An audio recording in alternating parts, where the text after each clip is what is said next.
sucking donkey balls. Big old hairy donkey balls. Bouncing, bouncing donkey balls. Your coach is a clown. Your team is sucking donkey balls. Big old hairy donkey balls. While I'm out here stacking paper on my grind, breaking walls, flexing with my crew. Yeah, we never take a fall. Thug life, living right while you bitches just stall. I'm the king of the block, got my hustle on lock.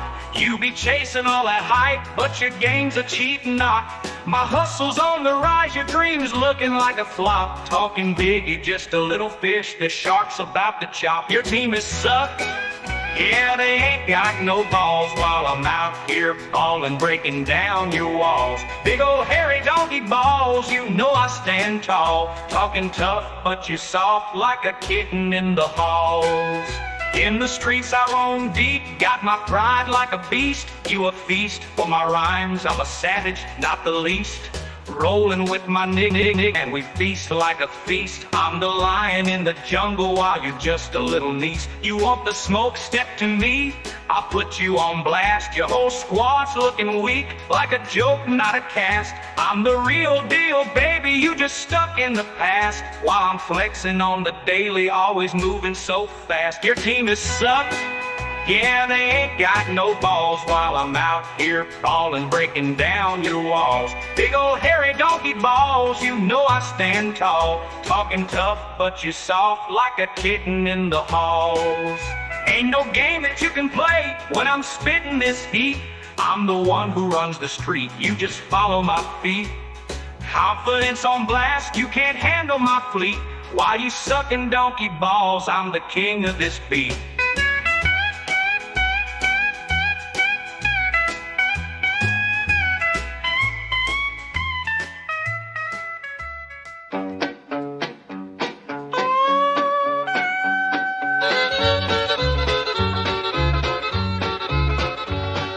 Ain't that complicated? I'm sipping the wine, riding this train to glory. Got my cash on my mind, all the way to hell and back. We don't play, we attack. Fuck 'em all, your team sucks balls. Stay out of my track.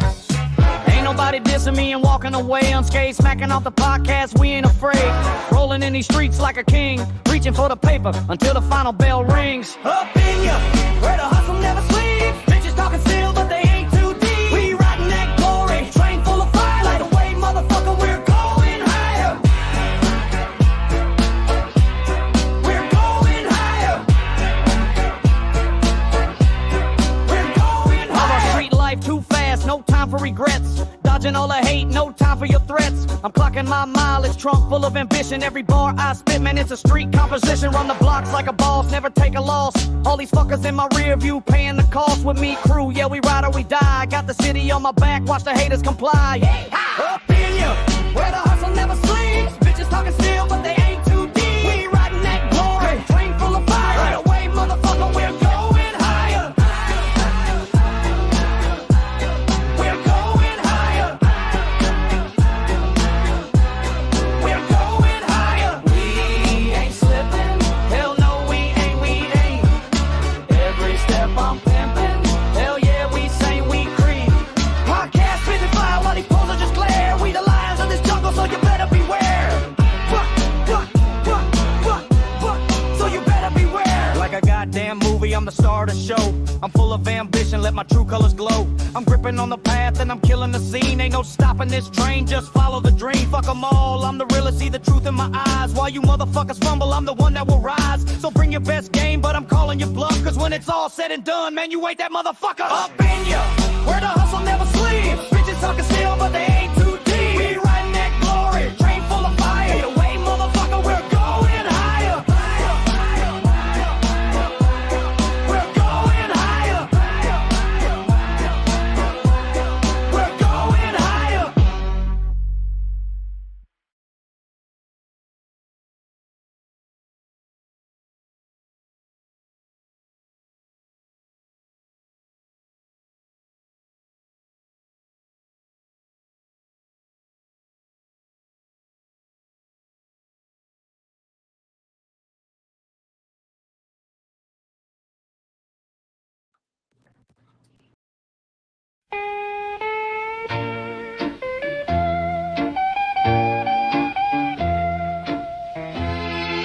fuck you looking at? We the basketball pimps. Dr. Ball's in the house, slinging truth like limp dicks in the gym. Yo, Dr. Balls roll deep. Pockets kings from the north to the east, ballin' like a motherfucker. Pockets fat, Glock cock. We the squad that knows all, spittin' facts, no cap. Hustle from the streets to the booth, stacking rats off rap. Scrawny clowns try to front, get your wig pushed back. Don't try to fuck me around, pussy. That's a lyrical attack. West Coast crews in the 6'4", hydraulics bounce the beat. East Coast bar slice deep, leave you leaking in the street. Loyalty's the code. Fuckers ride or get ghosted, betray the fam, end up floated like a snitch in the ocean. Dr. Balls diagnosed the game, he the doc with the prescription. Truth serum, straight fire, burn your weak ass conviction. Dr. Balls in the house, ballin' like a motherfucker. Pocket has it, tells it like it is, no suckers getting covered. Balls knows all, yeah, the realest in the spot. Don't try to fuck around, scrawny clown, get popped. Dr. Balls in the house, ballin' like a motherfucker. Street code certified, better bow down or suffer. Yeah, from the trap to the mic, we pimp the game like hoes on the ab. Surviving bullets and bullshit, now we laughing from the pad. Bitches flock to the pod, thirsty for that raw feed. Dr. Balls drop knowledge bombs, make them kneel and concede. Hustle never stops, flip a dub to a milli overnight. Enemies plot, but get folded, we the kings of the fight. G-Funk vibes sliding through the hood with the top peeled back. East Coast punchline crack jaws, leave your grill intact. Nah, scrawny motherfuckers bark loud but fold under pressure. We the basketball pimps, dunking on you clown for pleasure. Loyal to the soil, rep the block till we bury. Dr. Balls in the house, podcast legends never hurry. Dr. Balls in the house, ballin' like a motherfucker. Talking toss it, tells it like it is, no suckers getting covered. Dr. Balls knows all, hey, the realest in the spot. Don't try to fuck around, scrawny clown, get popped. Dr. Balls in the house, ballin' like a motherfucker. Street code certified, you gon' bone down or suffer. Yeah. Final round, silly fuck scatter like roaches when the lights hit. Dr. Balls built an empire off the grit and the fight spit. From slinging dope dreams to viral streams on the net. We expose the fakes, watch them sweat, place your bets. Motherfuckers envy the glow, try to dim with the shade. But we armored up, street codes engraved like a blade. Ballin' harder than Shaq in his prime, rim shatter supreme. Like the past, close to the streets, living life like a fiend. Scrawny clowns stay pressed, but we don't entertain. Dr. Balls drop the truth, leave you stained in the pain. West Coast laid back killers with East Coast killer instinct in the house forever. Bow down, that's the distinct. Dr. Balls in the house, ballin' like motherfuckers. We know all. Tell it like it is. Fuck around and find out, clown. Peace.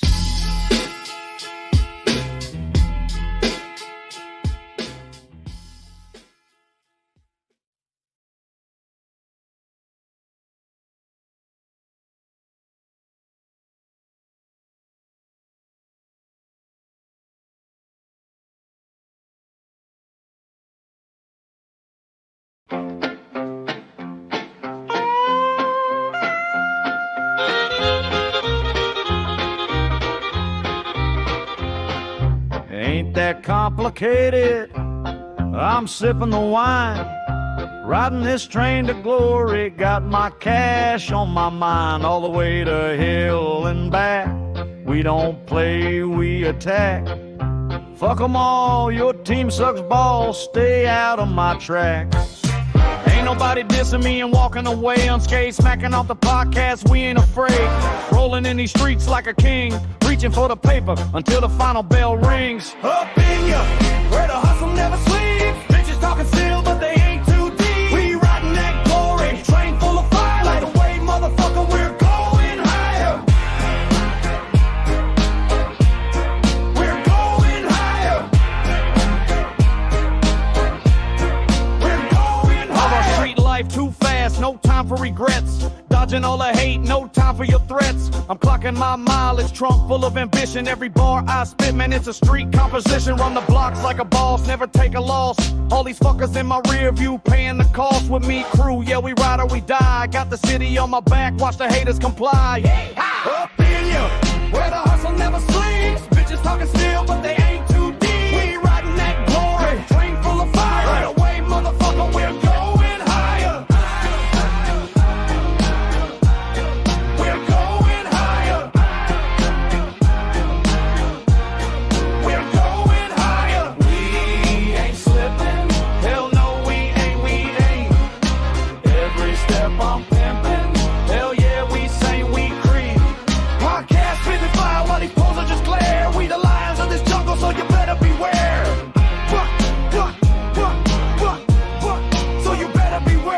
a goddamn movie, I'm the star of the show. I'm full of ambition, let my true colors glow.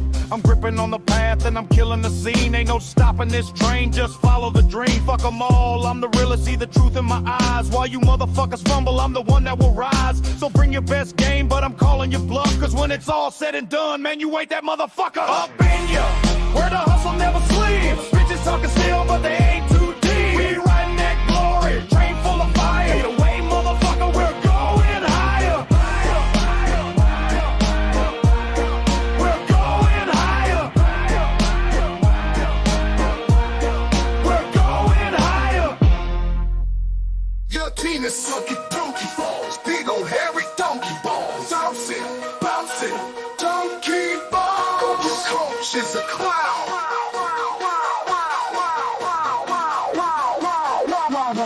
Your team is sucking donkey balls, big old hairy donkey balls.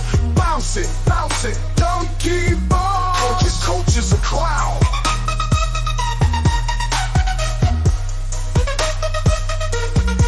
Your team is sucking donkey balls, big old hairy donkey balls. Bouncing, bouncing, donkey balls. Your coach is a clown.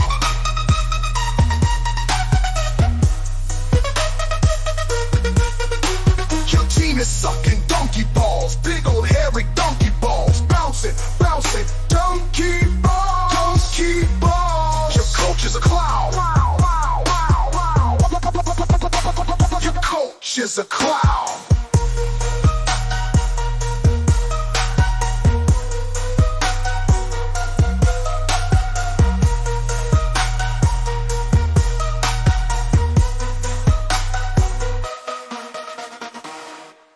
Donkey balls are bouncing all around.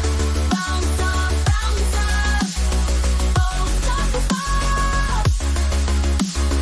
Balls, donkey balls are bouncing all around.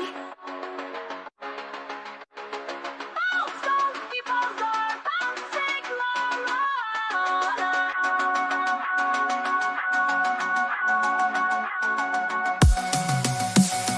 Balls, donkey balls are bouncing all around. Balls, donkey balls are bouncing, all praise.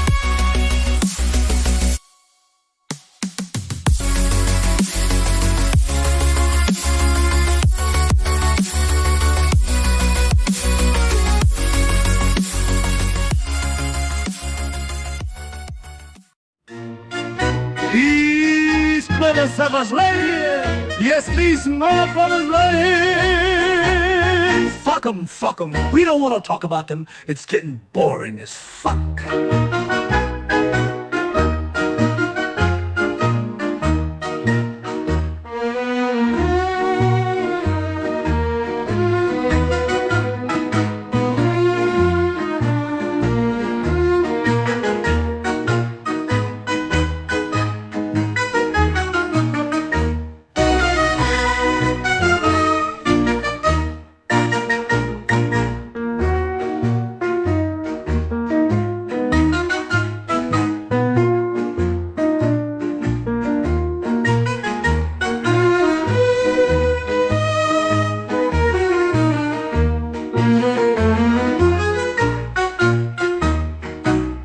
These motherfuckers right here. Yes, these motherfuckers right here. Fuck them. We don't want to talk about them. It's getting boring as fuck.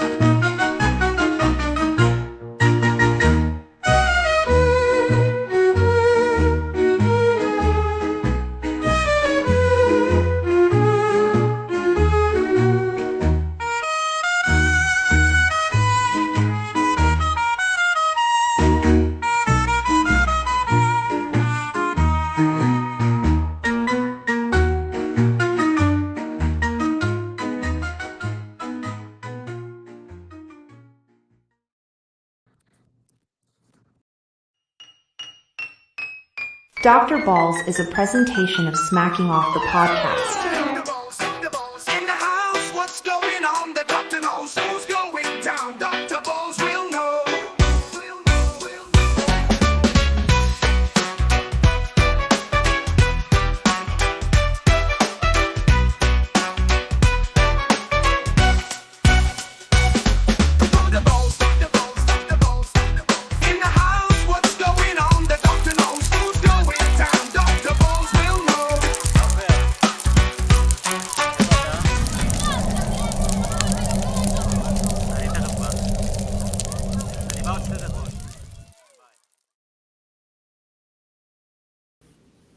All right, everybody, welcome back to Smacking Off the Podcast. We're doing the Dr. Balls segment. We're talking college basketball, Doug. It's fun and excitement. Absolutely. Hell yeah. I'm so tore up. Ed, are you here with us? Yep. You know you're as consistent as cornbread batter. You know that, man? I really So, appreciate Ed, I did not see what happened to Michigan. Why aren't they number one anymore? Lost to Duke. Oh, sad Lost- day. did- Okay. Did you say you lost to Duke? Yeah. Okay, what is that like? Was that a Big Ten ACC challenge or some shit like that? No, just a game.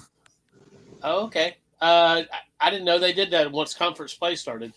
Oh, yeah. College basketball, major programs will schedule big games in the middle of the conference season. It happens all the time.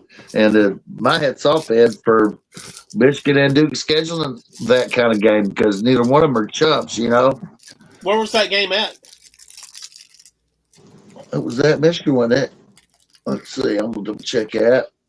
I'll watch part of that. I can't believe I don't remember. Let's see. It's at Wild 30 in the top 10.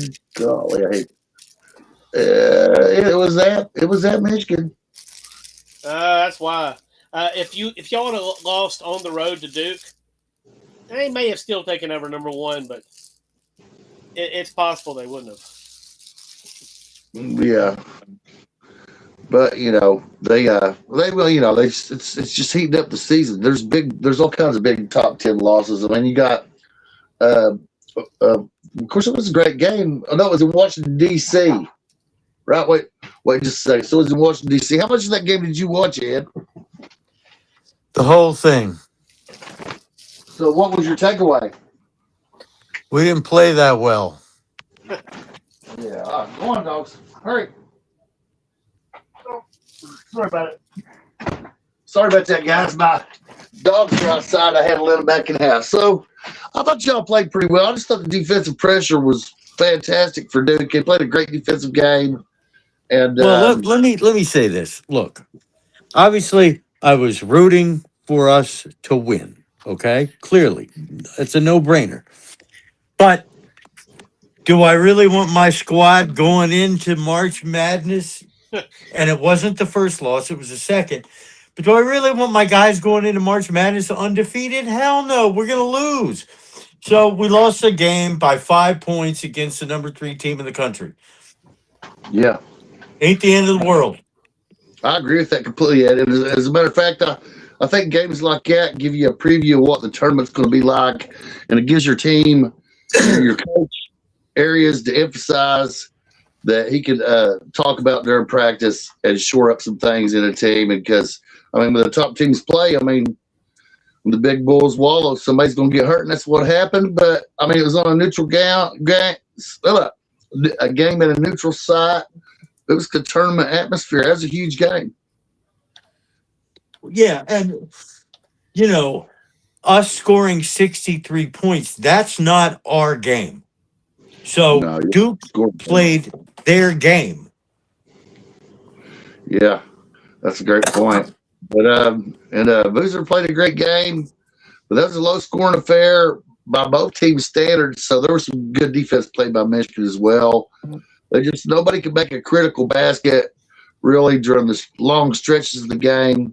Obviously, what happened at the end was what it was, but they still hats off to Michigan, and there's a lot of season left, and they're going to be, you know, I believe they're still going to be number 1 seed. I agree. Yeah. And as far as Duke, I mean, they're really coming on at the right time. And that's happening with a few teams. Florida is getting hot at the right time. St. John's getting hot at the right time.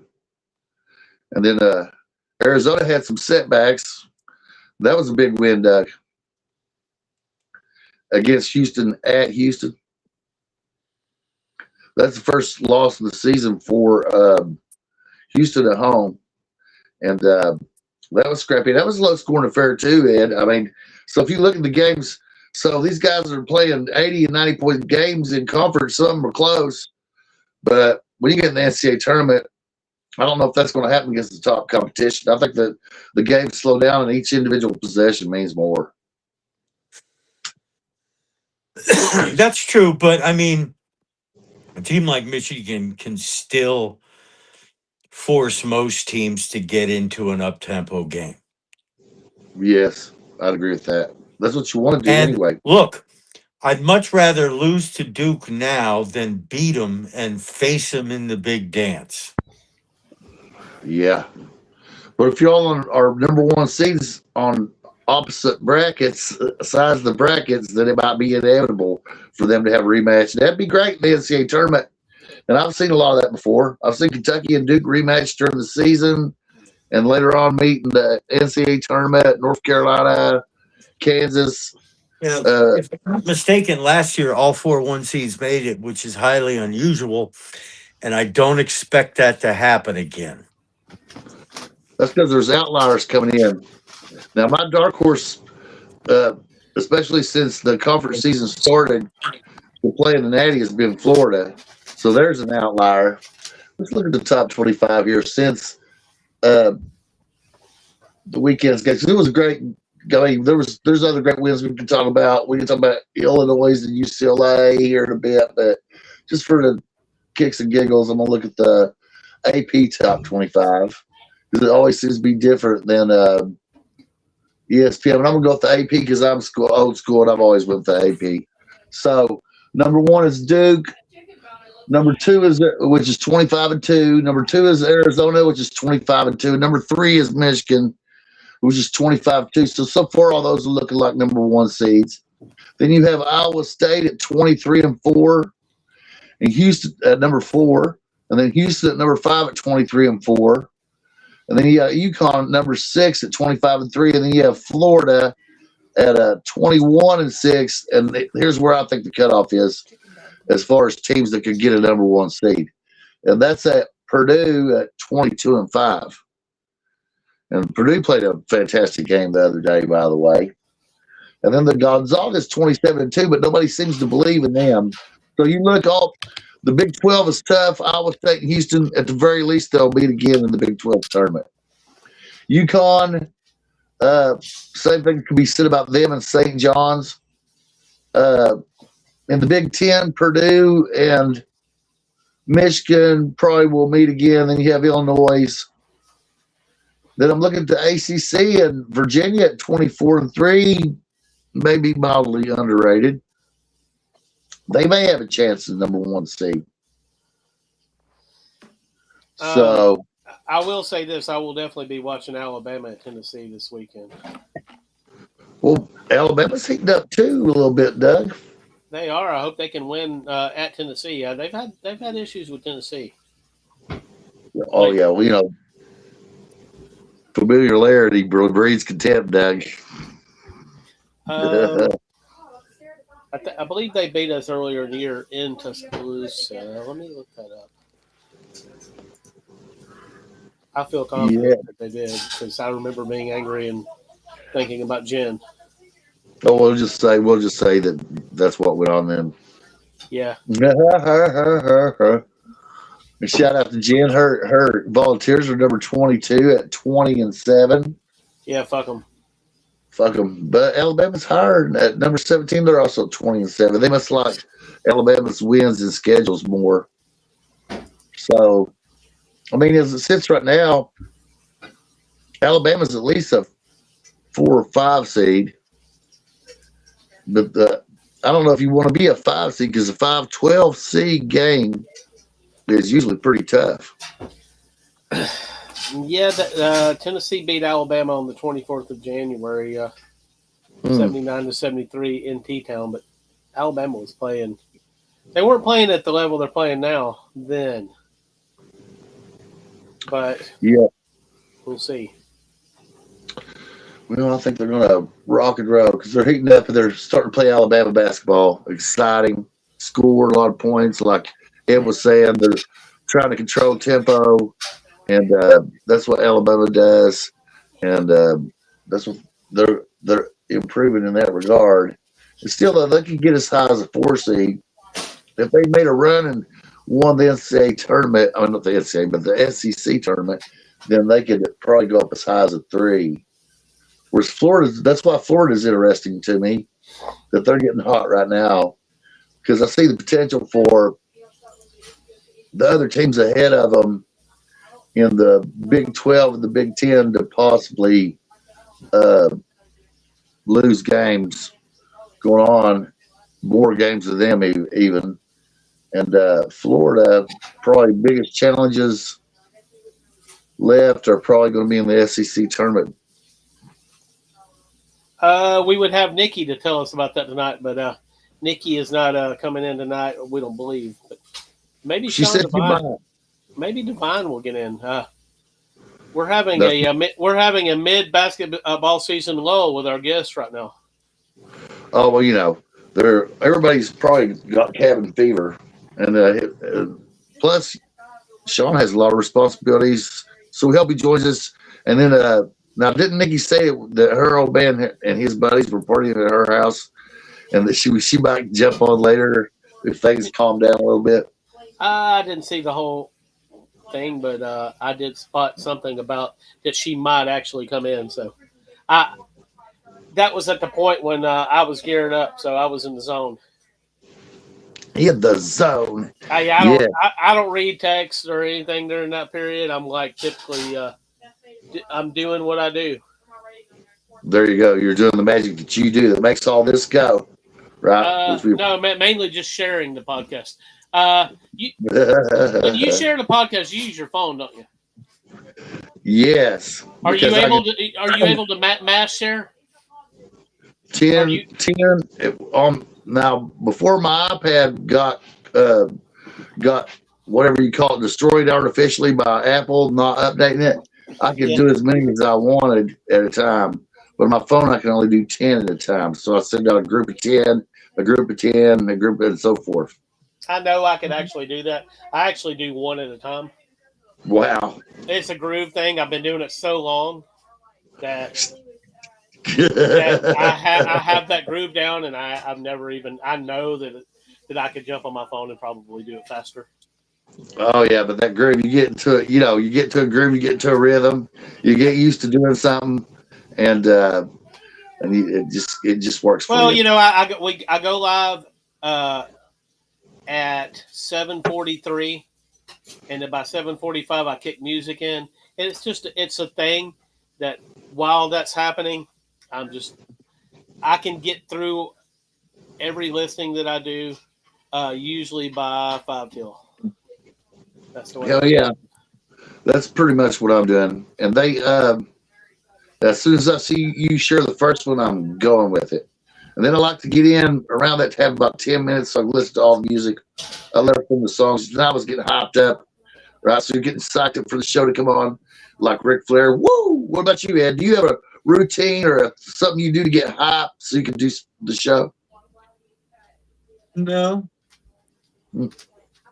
God damn it, Ed. I mean, I use my kettlebell and dumbbells beforehand, you know, so. Well, hey, that's, you know, I'll go with that. Took my creatine and numerous other supplements. Damn, you must be badass. You know. When Dane comes on, comes on, he gets on the toilet.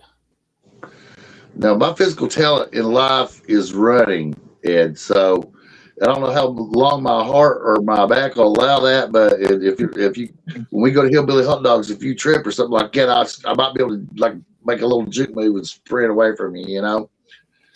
But your back's guaranteed, Bob. Oh yeah, it's guaranteed to go. As long as it lasts, or something happens to it. Right. So, but anyway, I don't think it'll go like that. That's why I'm excited for that particular adventure. And you know what? Let's go back to the top 10 weekend. So we talked a little bit about Michigan, and then here we are in the Big Ten race. And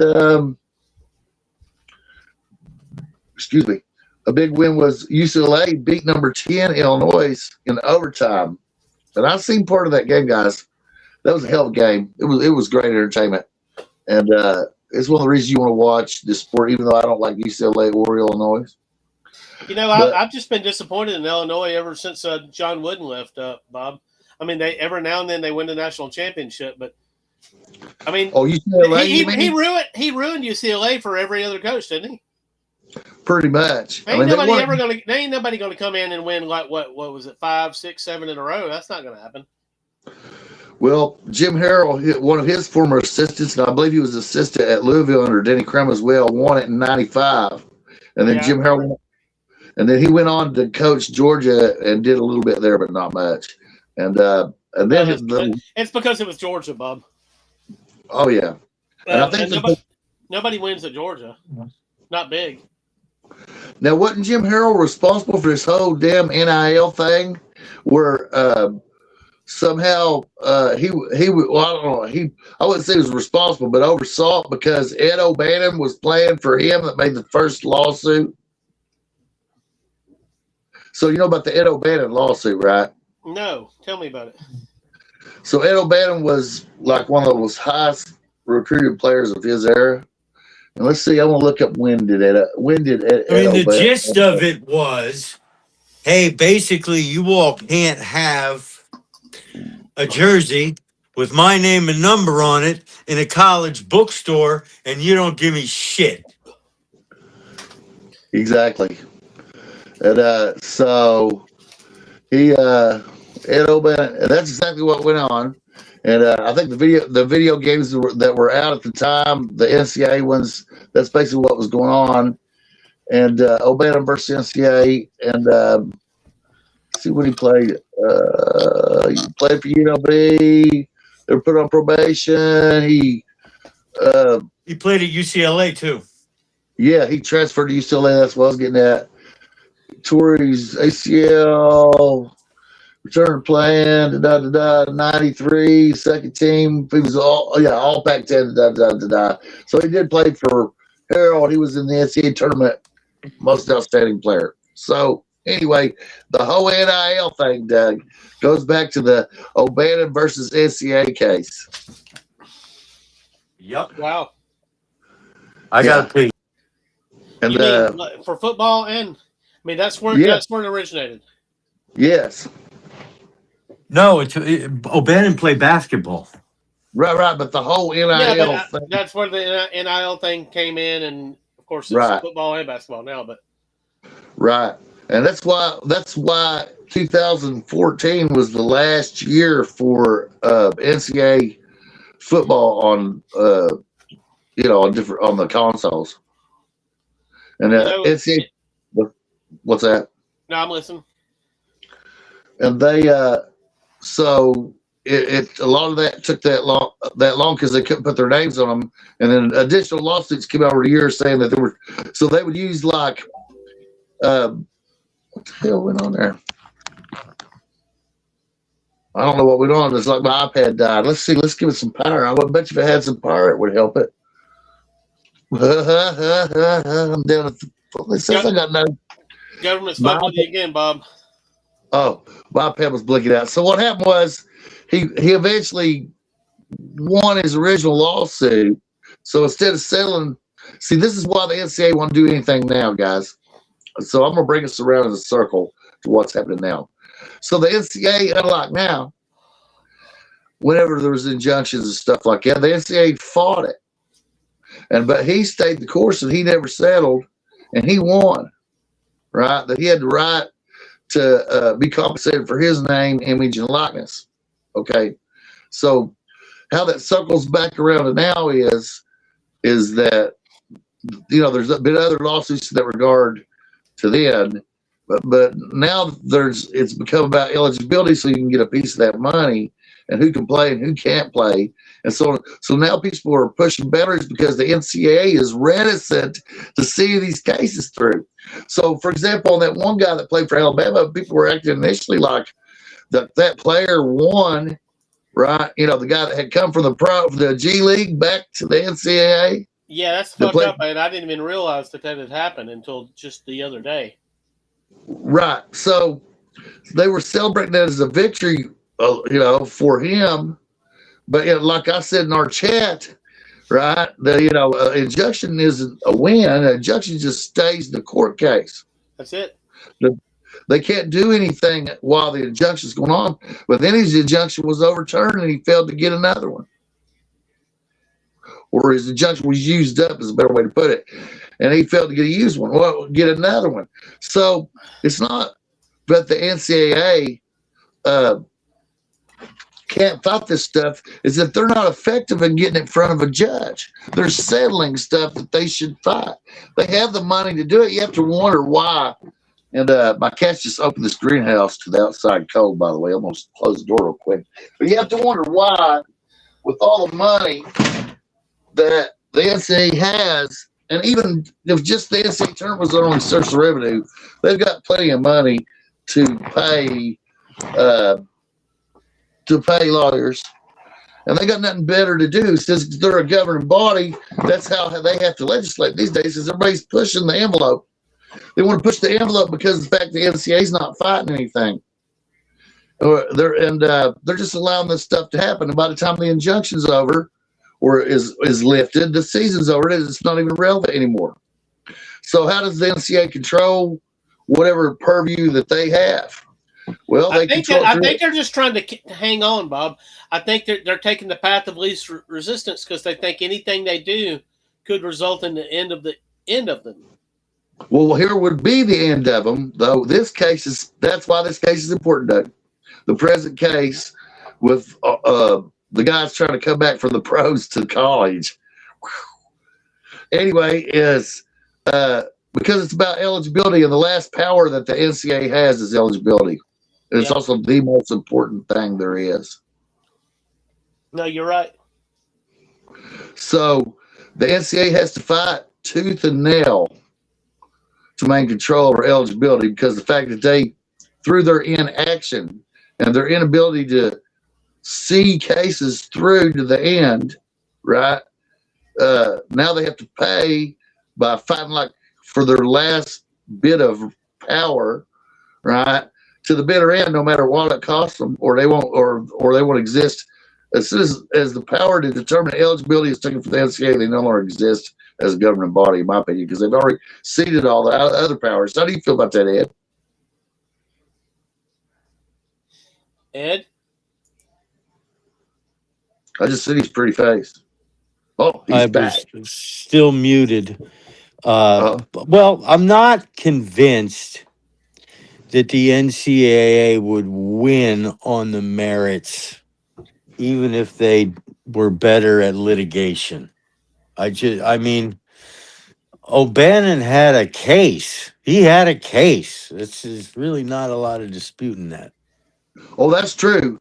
But what they could do now is they could say that NIL as administered didn't meet the terms of that case, right? Because as an administrator, they're not getting paid for their name and likeness. They're getting paid for their performance on their field and their potential performance. They're just getting paid directly. So if the NCAA was willing to use lawyers, they could break up NIL near instantly, right? And even get an injunction against it being paid. It would have to be replaced with something else, though, because that cat is out of the bag. But they would have to replace it with some other means of compensation based upon the true definition of NIL, which is not currently in place. But my slightly different take is that the NCAA, they don't have the stomach to fight. I agree with that. But if they did, this is something they could fight. And that's my point. Because what you could do, and here's how guys would have to get paid. Now, in the old days, Nick Saban or Jamal Mashburn owned a car dealership, right? And he gave you a Lexus or a Mercedes, depending on where it was Jamal Mashburn. You know, he was low budget pair of players, right? So he would give you a Lexus, whereas Nick Saban would give you a Mercedes, right? A CLK or whatever it was. So instead of them paying them money directly to play, then the Nick Saban car dealership would say, well, he did a commercial for us and it was worth $1 million. Or if you're getting ready to play for Kentucky in basketball, you can say, well, Golden Flake potato chips, right? You're going to go do a commercial for them and you're going to get your $1 million. There's always a way to do it. That's the legal way to do it. Absolutely. Right. That's the legal under the definition of NIL as administered because of the Ed O'Bannon case. That's the legal way to pay it. So if the NCAA wanted power, right, or to regain control, here's a way they could do that. And then their investigative bodies and their real bodies can determine whether or not that whatever the player did to get his money, right, violated the terms of NIL. So that would change how much money people was getting and quit becoming it'd be a tougher bidding war to do. So, for example, the Mercedes dealership would have to pay the whole fucking defensive backfield, for example, right? So they would be, so the last guy on the team that gets signed, for him to get an NIL deal, he would have to be a part of it. So they have to line up like 50 guys at the car dealer, and they all go saving Mercedes or whatever his dealer is. Did y'all ever hear how Cam Newton's dad got paid? I have heard it, but please recant it for me. I'm not recant it, but Well, so the way that this was done was, to get Cam to go to Auburn. Hold on, let me bring Sean in real quick. Sorry, Sean. What's going on, y'all? What's going on? Hold on, let me tell this story about the way Cam Newton's dad got paid. From what I've heard, is that he basically went to a casino, maybe one of the Indian casinos, and he was told to go to a slot machine and put it was a rigged slot machine, from what I've actually heard. That's how they got him money without it being traceable to Auburn. Nice. Wow. Nice. And there's no way to prove it. No way to prove it. Nope. And if he paid his taxes, I mean, it was all after that was all in the open and legal. If he paid his taxes, whatever the American government and the tribal nations said his taxes were, Yep. and wrote out for his cut. You know what I mean? That's it. But anyway. What's that? Sean, Yo, what's going on? not much. How we doing, guys? Pretty We're good. doing good. We got to get your take on the basketball season. Well, this past weekend was great for all of us, and maybe not so much for Ed. Hey, Ed's done said that he wanted to lose that game. Really, he doesn't want to go into the tournament at number one. I don't blame him. He needed a market correction, huh? That's it. I don't blame him on that. It's a bad place to be. Yeah, There was a lot. I had a undefeated team since the 76 Indiana Hoosiers run the table unbeaten. So, and I don't think you're going to see that anytime soon. Despite Miami of Ohio being unbeaten, I don't know how that game's going tonight yet. I haven't checked it, but I don't think any of us on this board think they're going to shock the world in the tournament. Nah. They could though. They might have a Larry Bird kind of dude out there that we don't know about yet, but it's hard to hide No, that. because the games they've been winning in the MAC, and the MAC is not what you'd call a premier basketball conference. It's not even a premier football conference. Not that we don't love it. We love it. We love our Tuesday, Wednesday night action in the fall. But they've been squeaking out some of these games against, the Kent States and Bowling Greens of the world. Akron. That's what I think for some reason, guys. Akron, yeah, that's another one. Toledo. How are they going to do when they run into a Florida, a Duke, a Michigan, an Arizona, et cetera, et cetera? I mean, I just don't see it. Would it be a great story? Yeah. Would the networks complain about it like they did a couple of years ago when you had San Diego State and one other mid-major in the Final Four? Even though Florida, it was wasn't it Florida Atlantic with us to the Michigan coach? I think you're right. Yeah. It might have been Florida Atlantic.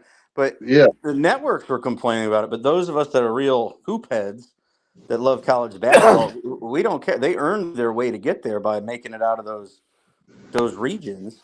It's not their fault that some of the big dogs got bounced in round one or round two, or in the Sweet 16. But you had to beat someone in the Elite Eight to get to the Final Four.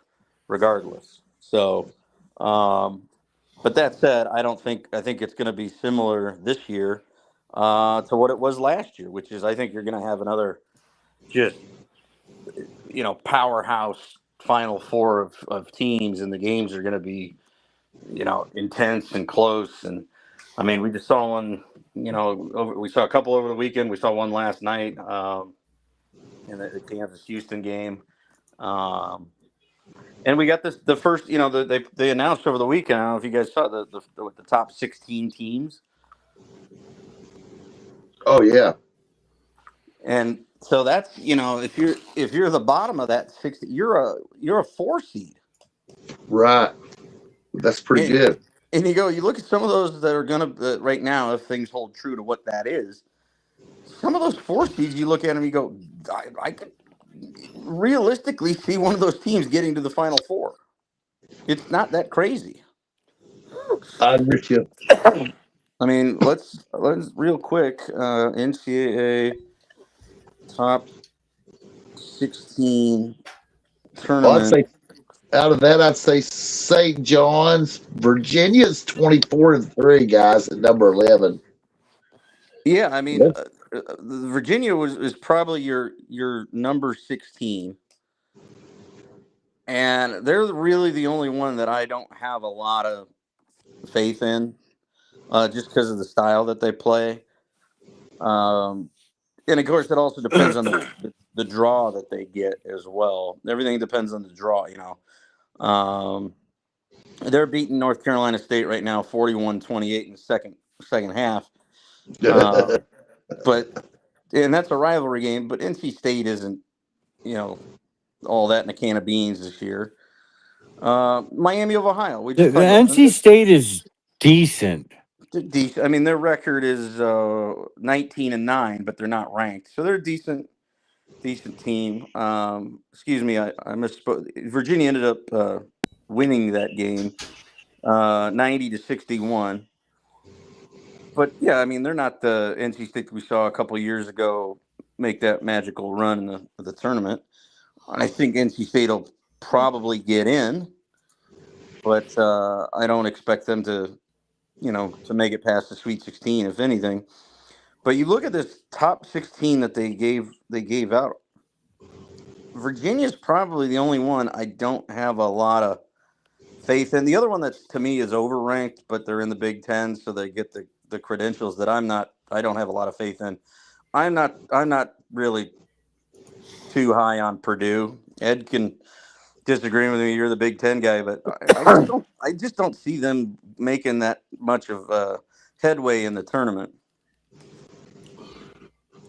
I'd agree with that myself, actually, Sean. I don't, rank wise might say different in the Big Ten, but I don't think they're even one of the top 4 teams in the Big Ten. Which one? Which team? Purdue. They're a little inconsistent. I just don't think they have the athleticism to match up. I think Michigan is the best team in the Big Ten. You can make an argument for who you think. I personally think Illinois is the second best team in the Big Ten. Then I'd put Nebraska. Then I'd put Nebraska or Michigan State, either one. I think coming up, closing fast, towards the finish line, I think is underrated UCLA team. I think UCLA can play with just about anybody in the country. Then I would put Purdue. But again, it depends on where. Like right now, they're projected for the West region, so crazier things have happened. I think the East region is probably going to be the region of death or whatever you want to call it, to steal a term from the World Cup, which we're in a World Cup year. But any of these teams, I mean, Florida's coming on. I think Florida has a great chance to potentially go back to back. I mean, if they could get their guard play figured out, they've got the front court. There's no doubt about that. Oh, I agree. They're about dark horse to win it, and they've been hot lately. And I love their coach. I think he's built for the tournament. I think he's very analytical and insightful with in-game adjustments. Something's not working. throw it out. You know, when the next TV timeout happens, okay, we're changing it up. We're going with this. So he's a very sharp mind, and that's the kind of coach you want to have come March Madness. Same with you know, any of these Big 12 teams that are up there, Arizona, Iowa State, Houston, Kansas, are going to be tough outs. Oh, they're tough. But there's a lot of basketball to be played, Sean. They're going to beat themselves up a little bit. Yeah, oh, absolutely. And who wins the regular season conference title, and then who wins the conference tournament titles are going to shape that out as far as the seedings to again these matchups. The thing I'm curious about this year, because we didn't see many last year, if you recall, was a lot of those that we saw in the years past prior to NIL was, you know, a 14 beating a 3, a 13 beating a 4, a 12 beating a 5. We didn't see a lot of that last year. The 5-12 is usually rife with upsets, you know. Usually, but last year it was a very chalky kind of a tournament. And I think Ed would agree with that, right, Ed? Yep, I do. So I think we're in to see more of that. You know, with the bigger conferences and the longer conference schedules, I think that really gives you an idea consistently who a team is now. Wouldn't you say? Especially with these big conferences, absolutely. You know, the Big 12, SEC, and Big 10, because you're playing crazy schedules. You're playing a lot of teams, and they're good teams for the most part. You kind of know a little bit better than you used to by the end of this. Like, okay, these guys are really for real. I mean, even we were. This podcast was ahead of the game with Florida last year. We were talking Florida probably the end of January, and the rest of the country hadn't really started talking. And credit to Nikki, who's a Florida fan, but she turned us on to start watching them, and you go, wow, they got serious post presence.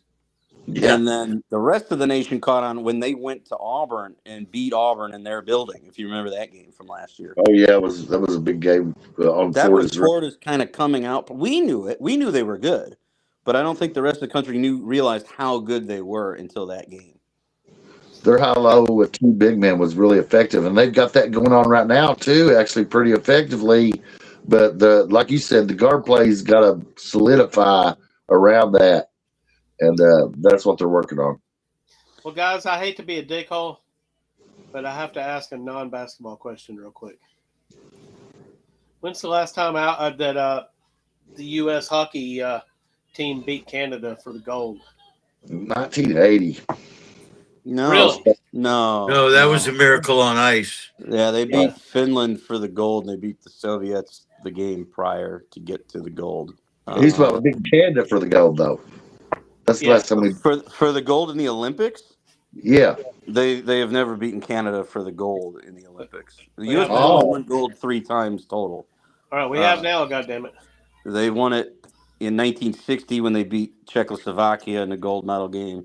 They won it in 80 when they beat Finland in the gold medal game, and then just the other day, 2026, when they beat Canada in the gold. That was the first time beating them in the gold medal game. There have been other times where they've beaten them in pool play, but never in the gold medal game.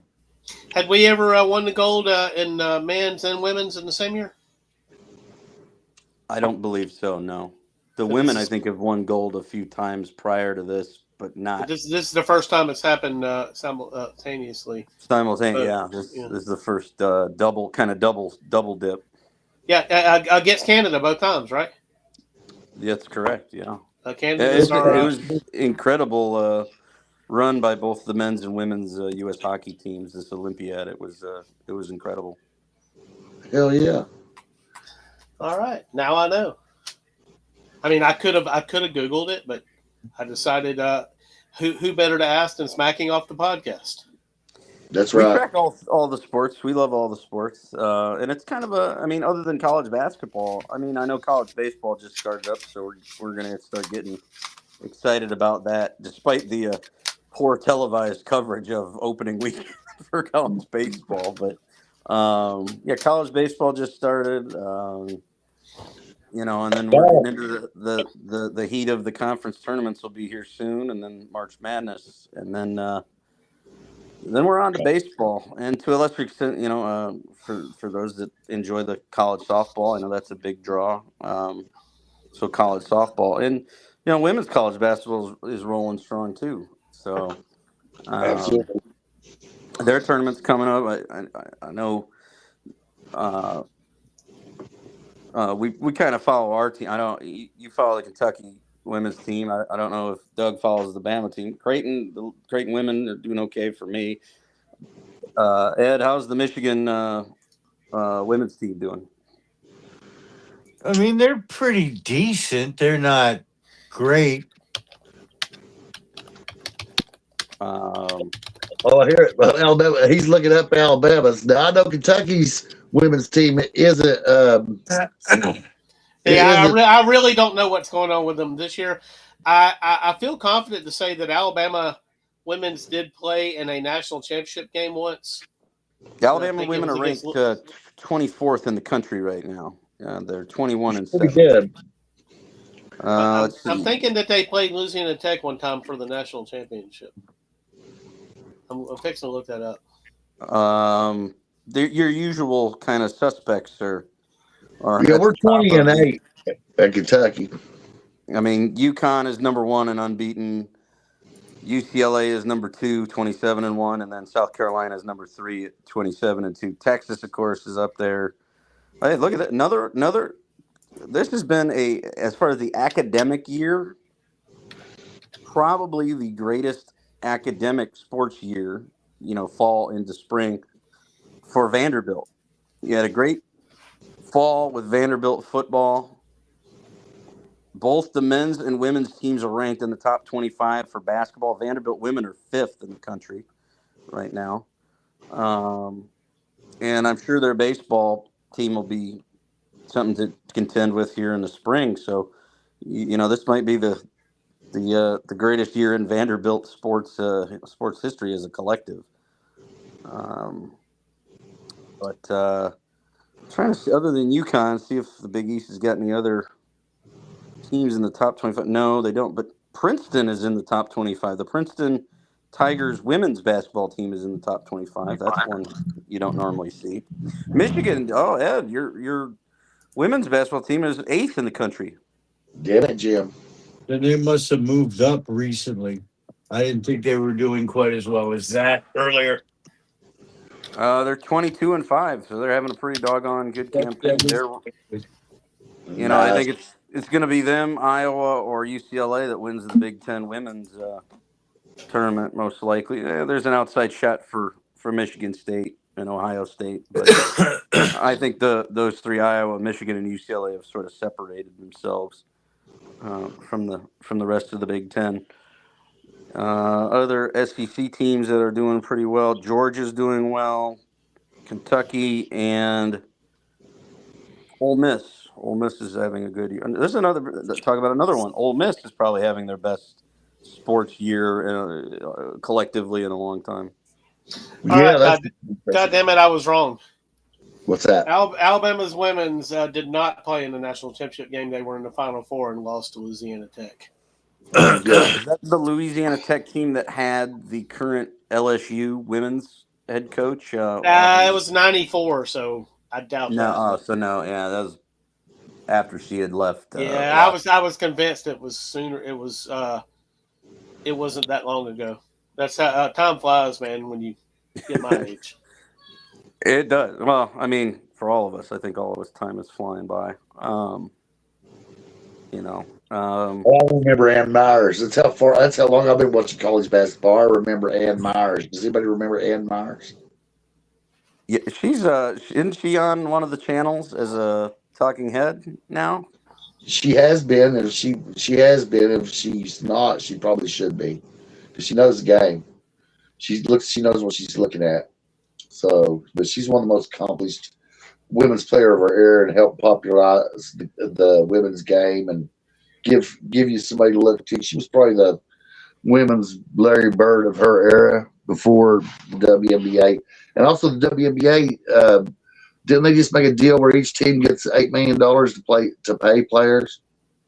I knew they were working on a new collective bargaining agreement. I didn't see if it had gotten finalized as of yet, but they have started bringing in significant revenue. That is a hot commodity of sports viewership, because you think about the summer. I mean, it's baseball, Major League Baseball. It's golf, and then once the NBA and the NHL are done, there's really nothing else until football comes back. So there's a gap there that they can fill in, and people are tuning in. The women's game is getting better and better every year. So Sean, you like women's basketball, don't you? I do. Oh yeah. I know Absolutely. what you do too. I'm looking at these stats here, and I see that Notre Dame has been a really good women's basketball team in the last 20 years. Yeah, I still remember them beating Mississippi State. They've been consistently of our non-football programs one of the best at the school. I mean, the men's team after Digger Phelps left kind of bottomed out for a little bit, then had a resurgence with Mike Bray. But Bray would win, like he'd either win the regular season conference title or I think he won a couple maybe conference tournament titles. But the thing about Mike Bray, like his teams always seemed to, when they had high expectations going into the big tournament, would underperform. I think they lost to Winthrop one year, and they were the better seed, and you were like, what happened? Like, how? I think that might have been one of the Luke Herringody teams. I have to go back and look. But the women have consistently outperformed the Notre Dame men when it comes to the big tournament. And that's, Muffet McGraw, was a hell of a recruiter, hell of a coach. And you go all the way back to, I think it was 2001, when she won the first title. That really put Notre Dame on the map, and they've kind of haven't been quite to the UConn, Tennessee, South Carolina, Stanford level, but they've always kind of been a top 15 program. And, so hold on now that your Notre Dame women's Fighting Irish played in 4 of 5 national title games from 2011 to 2015. Yeah, but I think they only won the one, if memory serves. They didn't win any of these. They didn't win either. Yeah, it was after. It would have been. What, Then I think they won in 18. Yeah. They was runner up in 19. They were. I mean, they were a powerhouse, but they were like the perennial kind of bridesmaid. They'd get there, and then you'd run into a UConn or a Tennessee or whatnot. They was Buffalo Billing it, wasn't it? Yeah, but that Muffet. I think if she doesn't have a statue, she's gonna have one. I got to look that up. But no, it's in Coach Ivy now. She's got the program going in a good direction. There hasn't been too much great recruiting territory for sure. Notre Dame is in killer recruiting territory for women's basketball. Both in Michigan, Indiana, it's all around them, man. I mean, the Midwest and the South is fertile women's basketball recruiting ground. There's a lot of great high school programs. Gary, Indy. I mean, you got that. Then you got up in Michigan. Obviously, there's all kinds of medium-sized towns that's got excellent players throughout Michigan. Michigan high school women's basketball is quite productive for players because they play a physical game. And when Notre Dame's been good, they've played a physical game as well. So, 2001 and 2018 are the 2 national championships, and then they've got a total of 9 Final Fours. And that's all after, I believe, Muffet McGraw, took over the helm. Prior to that, I don't believe they had any. I'm going to look.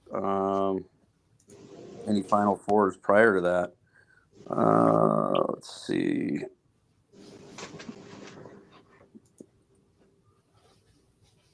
I'm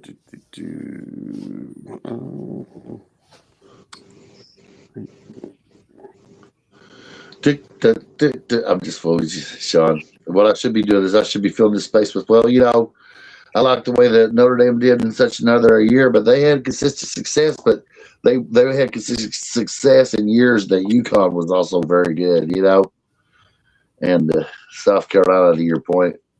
And those were, UConn had, I mean, if there was a team in men's college basketball that had the 20-year resume that UConn had pretty much a 20-year run in women's basketball that was amazing, then they would be the ultimate blue ball.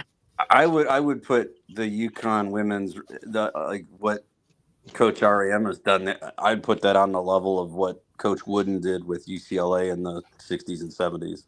Absolutely. I think those are, if you had to pick one from each, male and female, those would be the programs that are the, UCLA, I know in men's side has fallen off a little bit, but they still got the most, they still got the most national championships, whether you like it or not. Now, Tennessee, they had Kareem Abdul-Jabbar and then rolled right into Bill Walton. Yeah, that's quite a lineup there, UConn's had so many on the women, great players. I mean, just Rebecca Lobo and Diana Taurasi, and I think Sue Bird went there. I mean, you name, they just crank out great players. So, and that's what it takes to win. To the credit of Oriema to build that program. Because before him, it really was Pat Summitt in Tennessee was the gold standard, and Tennessee's still up there, but they've kind of, since she's left, rest in peace. She was a great coach and great person, but since then Tennessee's kind of come back to the SEC pack a little, and that's a tribute to how competitive that conference is. Now I remember her name, Kim Mulkey. You got her over at LSU, and Dawn Staley at South Carolina, and Texas is really good. Alabama is really good. Georgia, even. I mean, Kentucky. That's a tough conference to win. Where UConn, is in the Big East, and unfortunately, we just haven't had another. Here and there, some teams will play. They have one or two good seasons, but not to the consistency, that can match UConn. Whereas on the men's side, I wouldn't, even though ranking wise they're saying UConn's the best out of our conference, I would argue that St. John's is probably the best team on the men's side in the Big East this year. Well, they're picking right now, anyway. They're on a 13-game win streak, and most of them they've won by double digits. So, clearly Pitino is working his magic, which we're all very familiar with. It's bully ball, man. They just bully teams until the refs do something about it, and they're willing to throw new guys in. And the guy gets one or two fouls, that's okay. They'll put him on the bench, bring another guy out, let him rough up his guy. They're deep. They're physical. They rebound as good as any team in the country. I'd love to see them play Michigan State. I think that'd be a great game. I'd love to see them play Florida. I think that'd be a great game. The only thing that's going to be a question mark going into the tournament, as it has been for them since he's been there, is perimeter play and being able to shoot jump shots. When if you do get into foul trouble and you need to score not in the paint because you don't want to risk getting that guy his third or fourth foul, do they have the guard play that can make those uncontested shots? Like if they're going to clog the lane and not let you get the easy baskets right by the hoop, is there a guy for St. John's that can consistently make those open jump shots? And that could be their undoing in March. And it was, last year when they went, what was it, like 4 for 36 from 3 or whatever in that game? They couldn't hit the broadside of a barn from the arc. And you're gonna have to be able to do a little bit of both in this tournament. There's too many good teams. And the TV timeouts kind of hurt that strategy a little bit of trying to wear the other team down. And so therefore, they got to get the most they can out of it. If they're trying to wear the other team out, that's difficult when you're getting one TV time out after another. It's almost egregious at this. It's too much. I know they got to get the commercials in, but it's like it really ruins the flow of the game. It's like, oh, and we're at another TV timeout. Like I went to that game a couple weeks ago, and it seemed like every other second, like they had a foul that stopped the play. Then they inbounded it. They didn't like what so then they called a timeout. Okay, we got a timeout because the coach called time. They come back. The guy gets fouled, and a couple seconds gone off. Well, now we've gone to the under. What is it? 16. You got a 4-minute. Yeah, you got a 4. Now you're on another TV timeout. It's like actual live human clock. It seemed like we went 20 minutes without anything really happening on the court. I mean, we've talked about this till the cows come home during college football season, along with where it gets really bad is the CFP games, where it seems like every other second there's a long 3 or 4 minute TV timeout. It's like it really. Same thing in the NFL. I've seen lots of games that you look at Soul Stadium where my company and the girl I was sitting at the Times company both we had access to tickets through them, and they just, there was so much standing around and so many TV timeouts, and it's just not good. To me, it really it ruins the flow of the game. Like that's the one thing that baseball's got is that the between the half innings, it's like minute and a half, and boom, we're back. Like, yeah, I don't especially when you're there in person, you're like, what do we? And I know the college, they try to do everything. We're honoring the 1992 men's soccer team on their 35th anniversary or whatever. Yeah. They do like these few students are conference scholars of the year, and they've gotten scholarships to their next degree program. They do the t-shirt toss, but still, it's like, let's just get back to the game. That's what we're here for. We want to watch the game, not sit through all these idle periods. Especially because you're not for the men's game from hoops, you're not on quarters. You're on 20-minute halves, and you get a long enough halftime. Do we really need all these television time? I guess if we're to pay the bills, that's what they're telling us. I mean, now with like Dr. Balls has said on previous episodes, we don't get. You got to subscribe to this and subscribe to that. You don't get the game for free anymore. So it's how they're transferring the cost. But it is exhausting when you're there in person, and it's another TV timeout. Yeah, and the press teams that want to press, teams that want to use tempo to win. It's just it can disrupt their whole game. But the coaches are onto this. They know what's going to happen. They can use it to get their own guys a rest here and there, or maybe get a cheap timeout to formulate some strategy, break up the flow of the other team. You got to take advantage of it. It's kind of like the competition caution in NASCAR, which I hate. Yeah, I feel it's the worst rule of all time. Oh, I hate it. Yeah, it's terrible. So, but it's like that. So if you have the opportunity, and that's the way the rules work, then you've got to exploit that time. And if you're playing St. John's, that's what I would be doing. So yeah, I mean, the only nice thing about, I guess, the other way you can beat it, like, because they are prone to.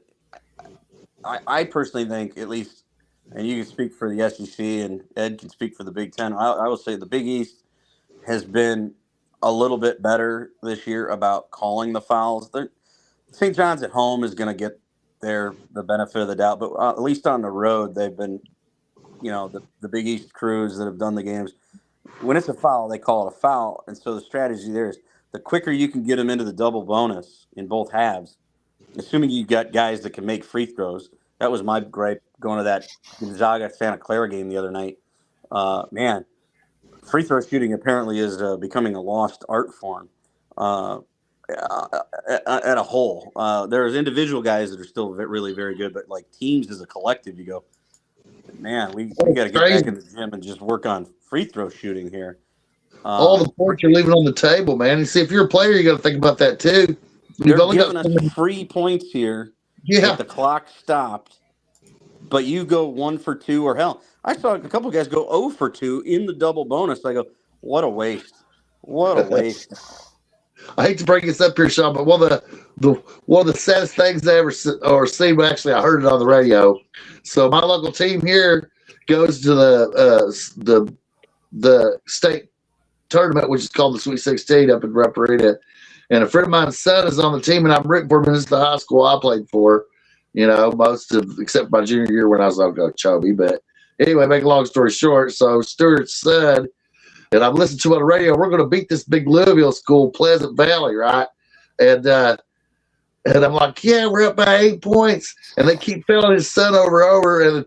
And each time the commentator would say, this guy shot 94% for this season, and he missed 8 free throws in the last 2 minutes of the game, and Boyd County lost. If he made one of them 8 free throws, one of them, right? And I don't know, and I hate it for the kid. I love the kid. I know him. He's a great kid. So I didn't want to fuss right there, but Boyd County basketball means a lot to Bobby. You understand what I'm saying? Yeah, and absolutely. And you hate to see right. So you hate to see you lose that way. If you lose on a last second desperation 3 that just kind of rattles out, and and you lose that way, you can live with that. But when you're missing free throws down the stretch, to me it was an opportunity to fuck you. That's the way I felt about it. That's a mindset to win, right? People who are out to win shit, they're like, it's not, oh no, I've got the ball. It's now I got the fucking ball, right? I want the ball, and we're going to win this. And I want to be on the line. I want y'all want your crowd howling at me. I want y'all talking all your shit because I'm going to fuck you, just like that right there, right? Yeah, I mean that's the great ones want the ball in their hand, whether it's live, in the play, or you're gonna foul me, you're gonna put me on the line, I'm gonna bury you, and I'm gonna make these free throws. Well, that's why Duke is now number 1 because they've got that guy. I thought there was a little nepo baby going on, but Boozer can play, and he's got that gene. No, guys. Boozer can play. That kid's really good. I will say this though, so Ed isn't too disappointed about the Michigan loss. I think Michigan, that was like one of their coldest nights of the year from 3. It was. And I think if they play again, Michigan's not going to shoot that poorly from 3. And I think Michigan will beat Duke. Duke had it going. Before you came on, I said I'd rather lose to Duke now than beat them and play them again in the big dance. Yeah, I know. I think if Michigan gets another bite at that apple, I think they'll win because up to this point, I had not seen Michigan shoot that poorly from 3. In all the games I've watched. But hold on now. What Sean's not telling you though is that he will be pulling for Duke. I don't care. I don't care who wins that. I don't. You don't care in that one, do you? No. Both I don't care of those programs piss you off. Yeah, I don't. I'm not a Duke fan, and I'm not a Michigan fan. So I'm a Duke fan though. I mean, John Wayne. That is. yeah, we like that Duke. We like John Wayne. That's what I feel about the Yankees. The motherfuckers going on Yankees this, Yankees that, sporting them. I'm in Florida and seeing people wearing Yankees gear, which I kind of get because there's so many people in New York, from New York and Florida. But I'm just saying random places throughout the South and Midwest that I roam. And I'm like, what the fuck? The Yankees? You don't live in fucking New York. Fuck the Yankees, all right? Go Red. Yeah, I mean, they're kind of part of that cabal of teams that Duke that like the Yankees and the Lakers and the Celtics and the Cowboys, and I don't know. I guess you could throw Notre Dame football in there, but I don't quite feel like maybe 40 years ago, sure, but lately Notre Dame hasn't had the success to that point. But maybe what, Alabama, Sean? maybe Alabama football. I'm glad you brought that up, Sean, because if Notre Dame would have been in the playoffs this year, they was going deep into the playoffs and maybe won it all. Maybe we'll never know. I mean, I honestly believe that Notre Dame was that caliber of team. I still can't believe they didn't make the playoffs. We went over that. I mean, you had 2 teams that just because the system says they had to be in, they were in, that we all know didn't belong in Tulane and they got one. James Madison. You know what? But We got robbed of this because I honestly believe that Notre Dame was definitely going to have a massive impact in the playoffs, even if they didn't win it all. I mean, to me, the two that we would have rather seen just for quality of games would have been Notre Dame and Texas. I Yeah. think would have been the two best to put in there. Or if you want to shake people up a little bit, Notre Dame and Vanderbilt, right? Or Vandy had a great year too. But I think did Texas beat Vanderbilt, right? They did in Austin, and it was a damn good game.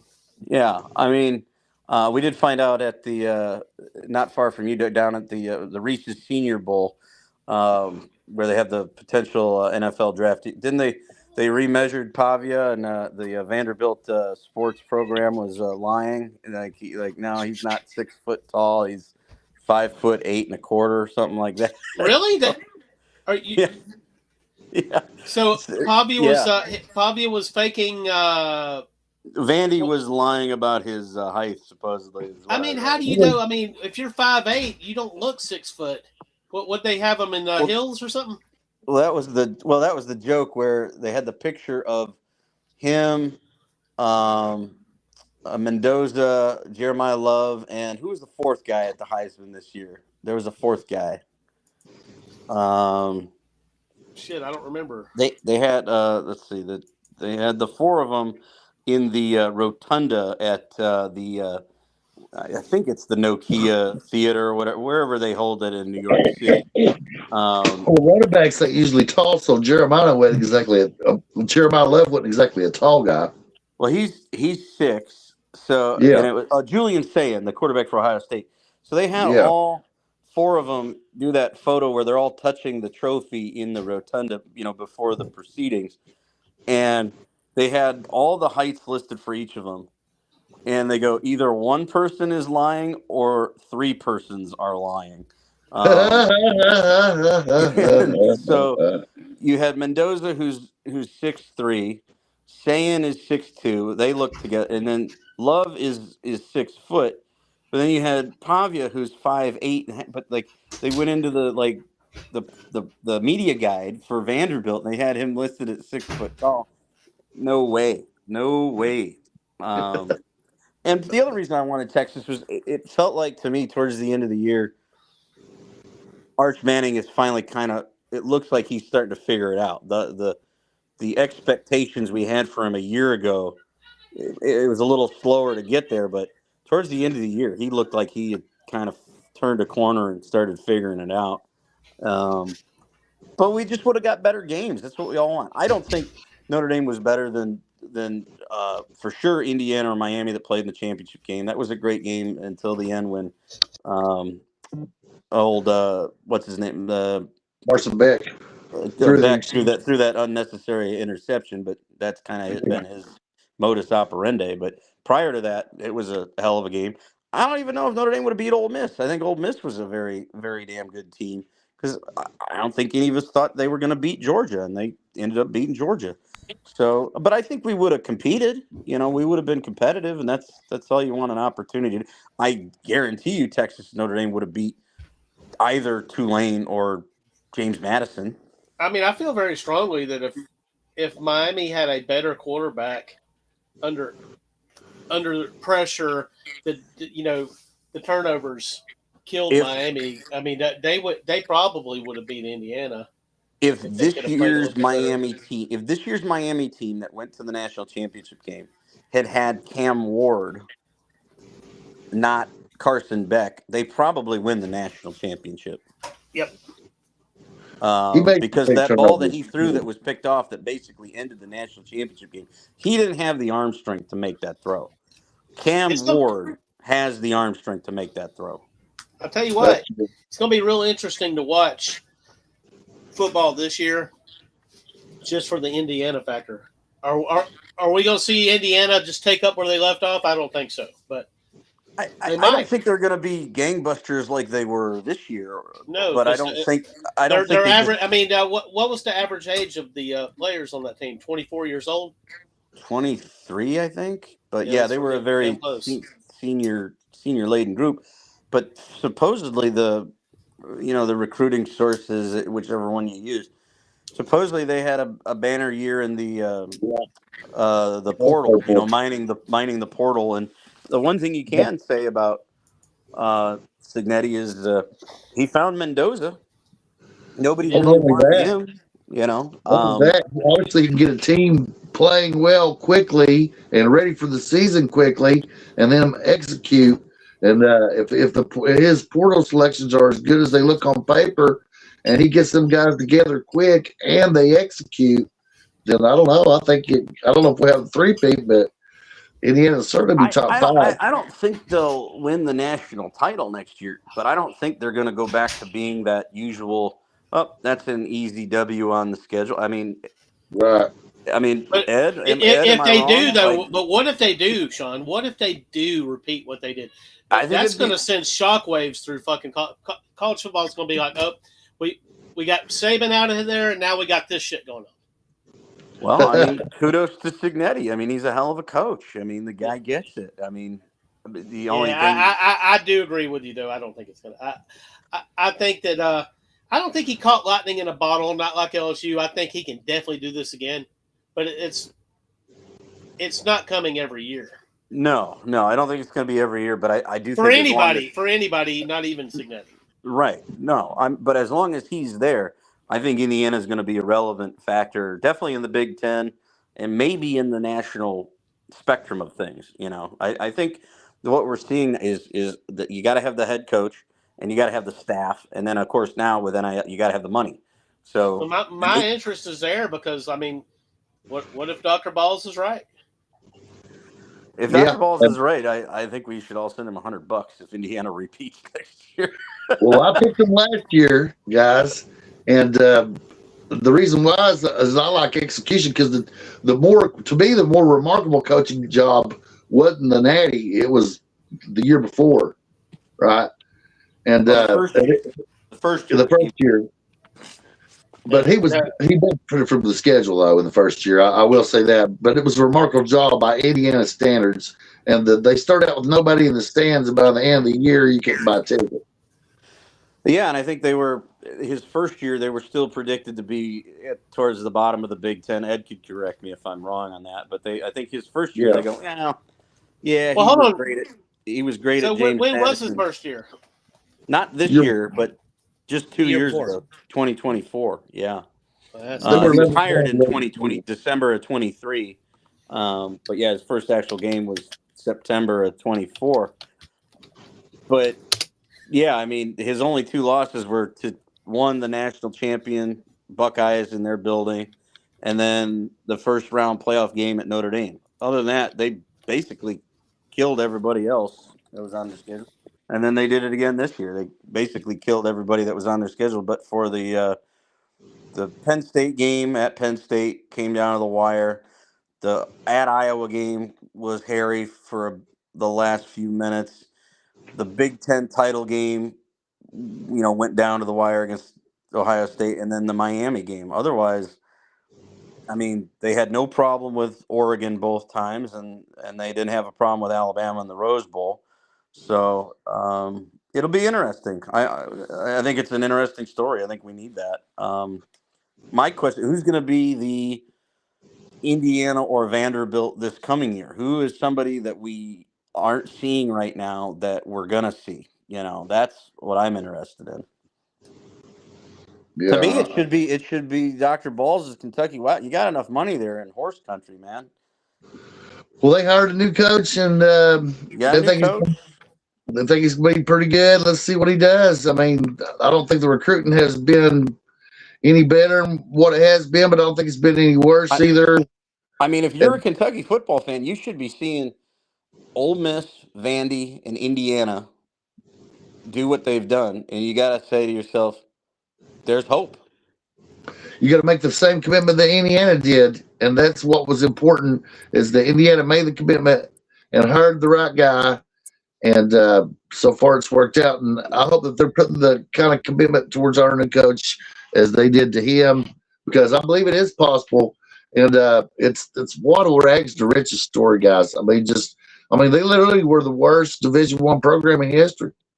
It's what we wanted when we were, other than obviously Doug didn't want the dynasty to end for Bama, but you can appreciate at least the rest of the country after so many Bama national champions is like, man, are we ever going to get a different national champion? Yeah. You know, it seemed like for that little period, it was either, we all knew it was either going to be Alabama, Ohio State, Clemson, or Georgia, basically. You know, that we had that lightning about a year where you had Joe Burrow and LSU just kill everybody, but that quickly receded once Burrow was gone and Joe Brady was out of there and whatnot. But we talked about during that era, man, if we get this NIL and this transfer, like what new different team would it open the doors to?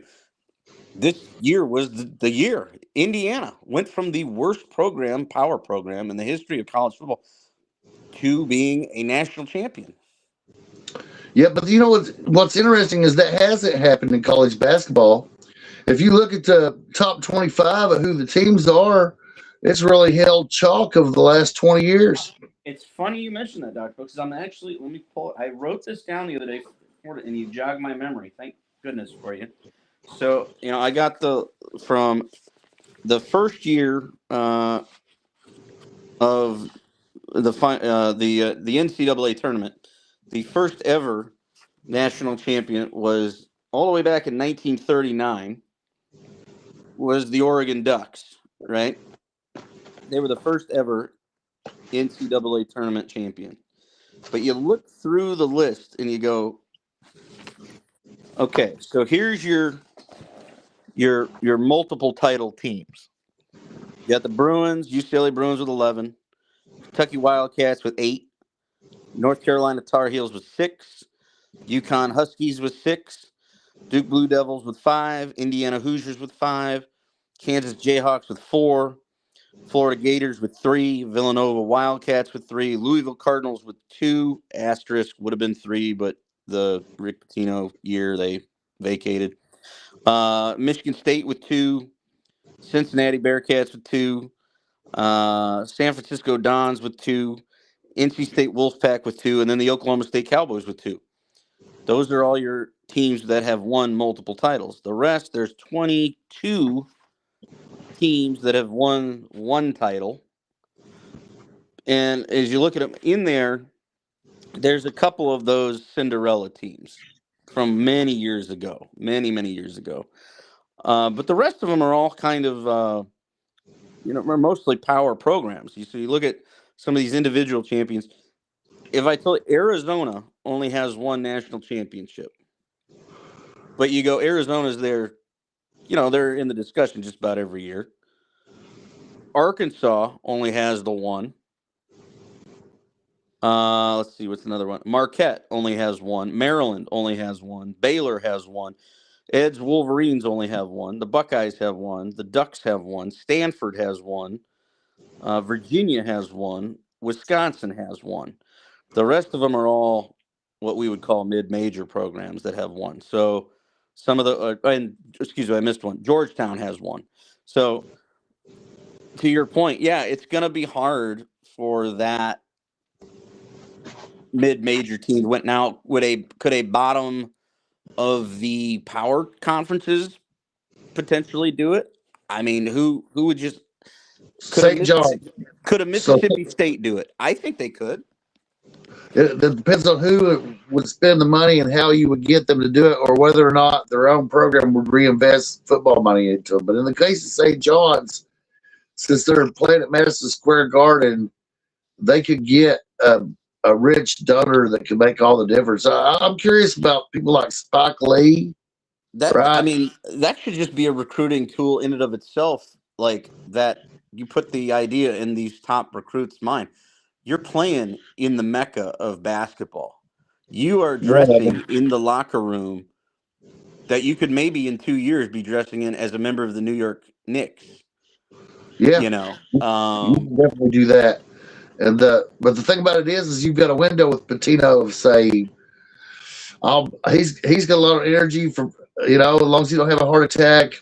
I mean, on the sidelines because he gets excited. He does get very excited. So 4 or 5 years, let's say 4 or 5 years for Pitino.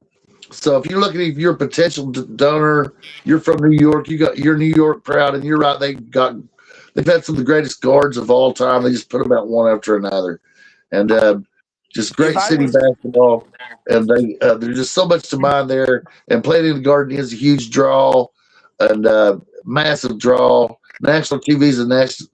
To me, that's the team that could do it. They could be the next one to pick up championships. I don't know that this is the year.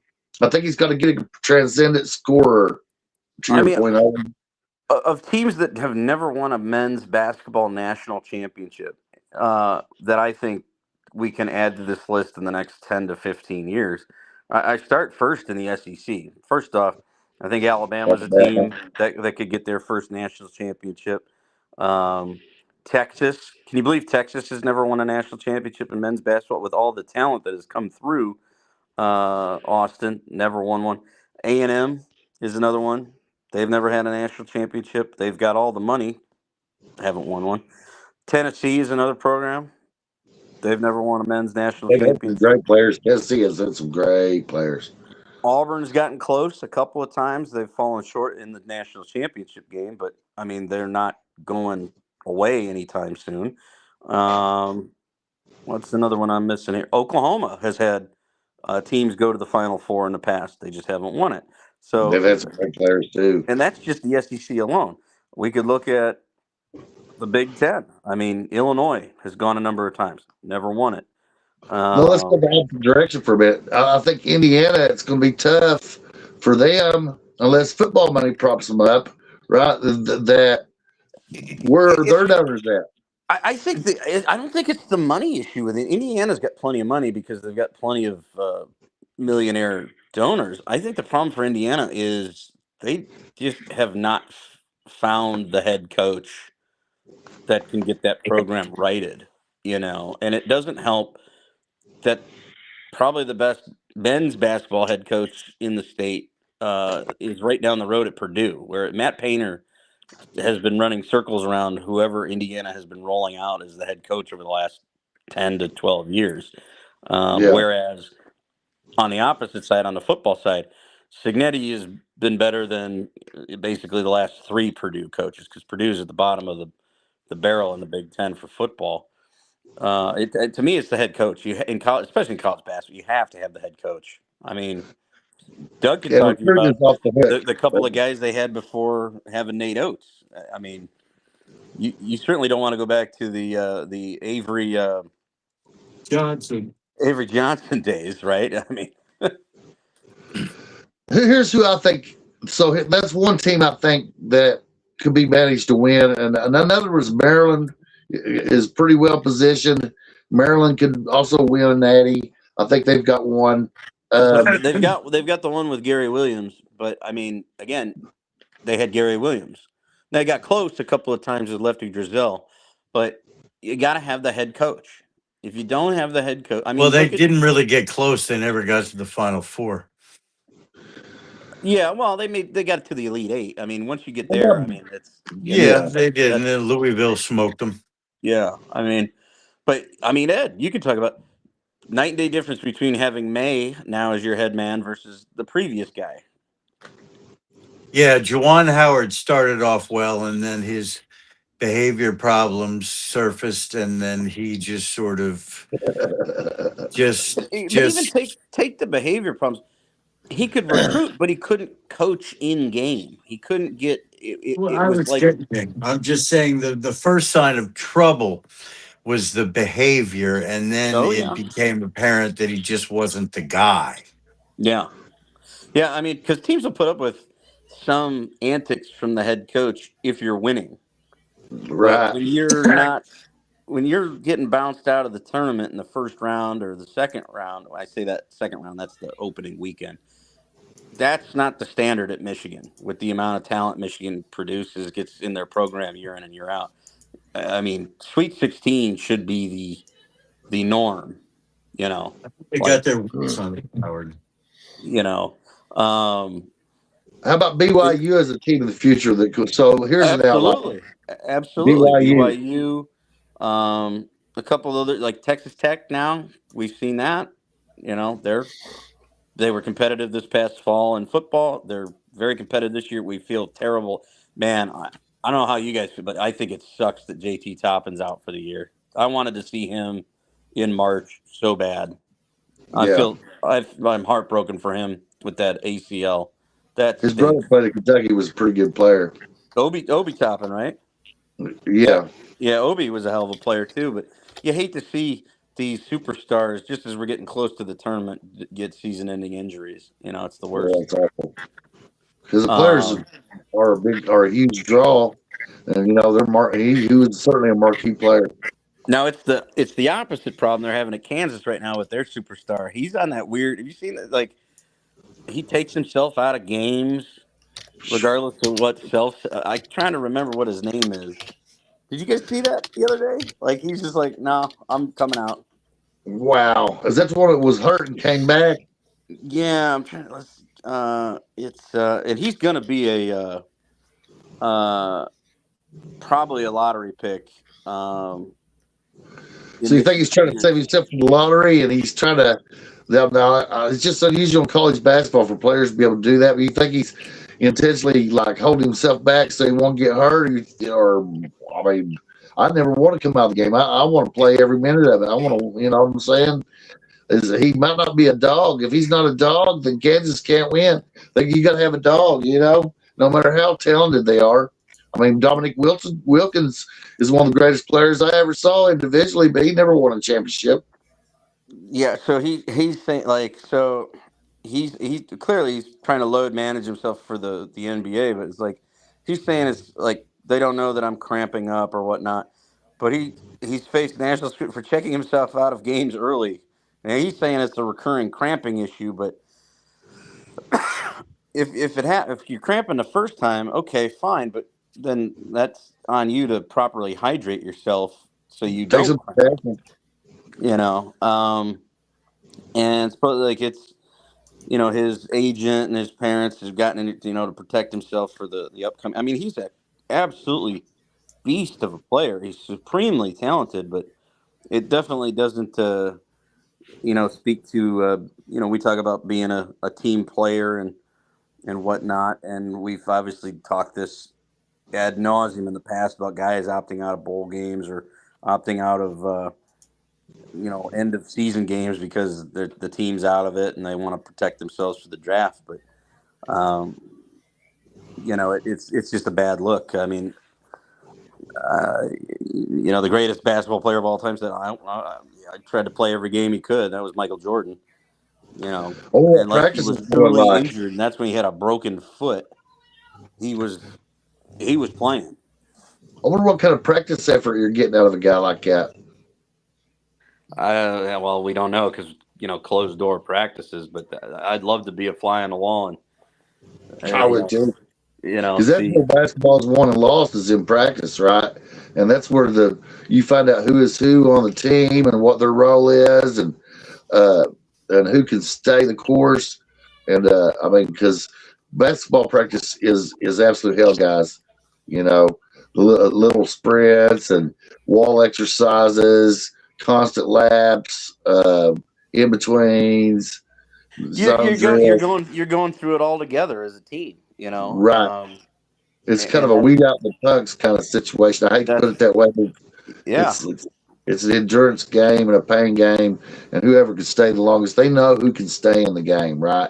And that's what your real goal is to stay in the damn game, right? If you want to influence the outcome of the game in a positive direction, you got to be in the game, And some people say, well, damn, you take that too far because how is that fun for you? I said, well, it's fun when I'm hoisting the fucking banner, I'll tell you that. Yeah. That feels real good. That not only does that build the toughness in your own self, but it tells the other guys around you, like, I'm going to be there for you when the chips are toughest at the end of the game, when we're all sucking gas. It's tough. Yeah. But we're going to want it more than the other guy because we've been through the tough practices, the conditioning drills, the off-season weight program, et cetera, et cetera. Yeah. And so this kind of thing does not help the cohesion of the team. Wow. And other than, Kemba Walker and that magical run he put together, most of these national champions of recent vintage have been team. It's about we more than I. You know, look at last year. I mean, I think the Gators last year of that national. You know, nobody was there. Certainly there were stars on that team, but everybody contributed to the things they needed to do. You had multiple double-digit point scorers on that team, multiple double-digit rebounders, multiple double-digit assist guys. It was truly a collective. It was a team. Because you're not getting these guys. Most of these guys that are superstars like that are. I mean, Cooper Flagg took Duke as far as he could last year, but he's one and done. You know, so I mean, who's the last real true one and done? To me, it's you got to go back to Carmelo Anthony in Syracuse, right? Yeah. Ed would know better than I do, but I think that's the last true real one and done that did it. I mean, Oh no, Anthony Davis, did he win the title that year? 2012. He was on the 12 team. Okay, so Anthony Davis, Carmelo, and I can't say Kevin Durant because Texas didn't win it, so not Kevin Durant. Wasn't Cooper Flagg last year. It wasn't what's his name? He's with the Pelicans. He was on Duke.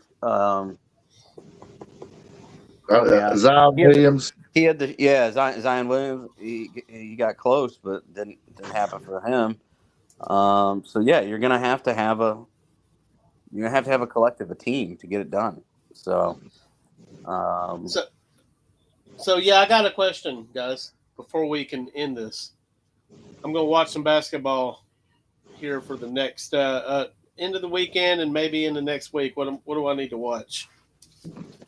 Well, I'm definitely watching Alabama at Tennessee.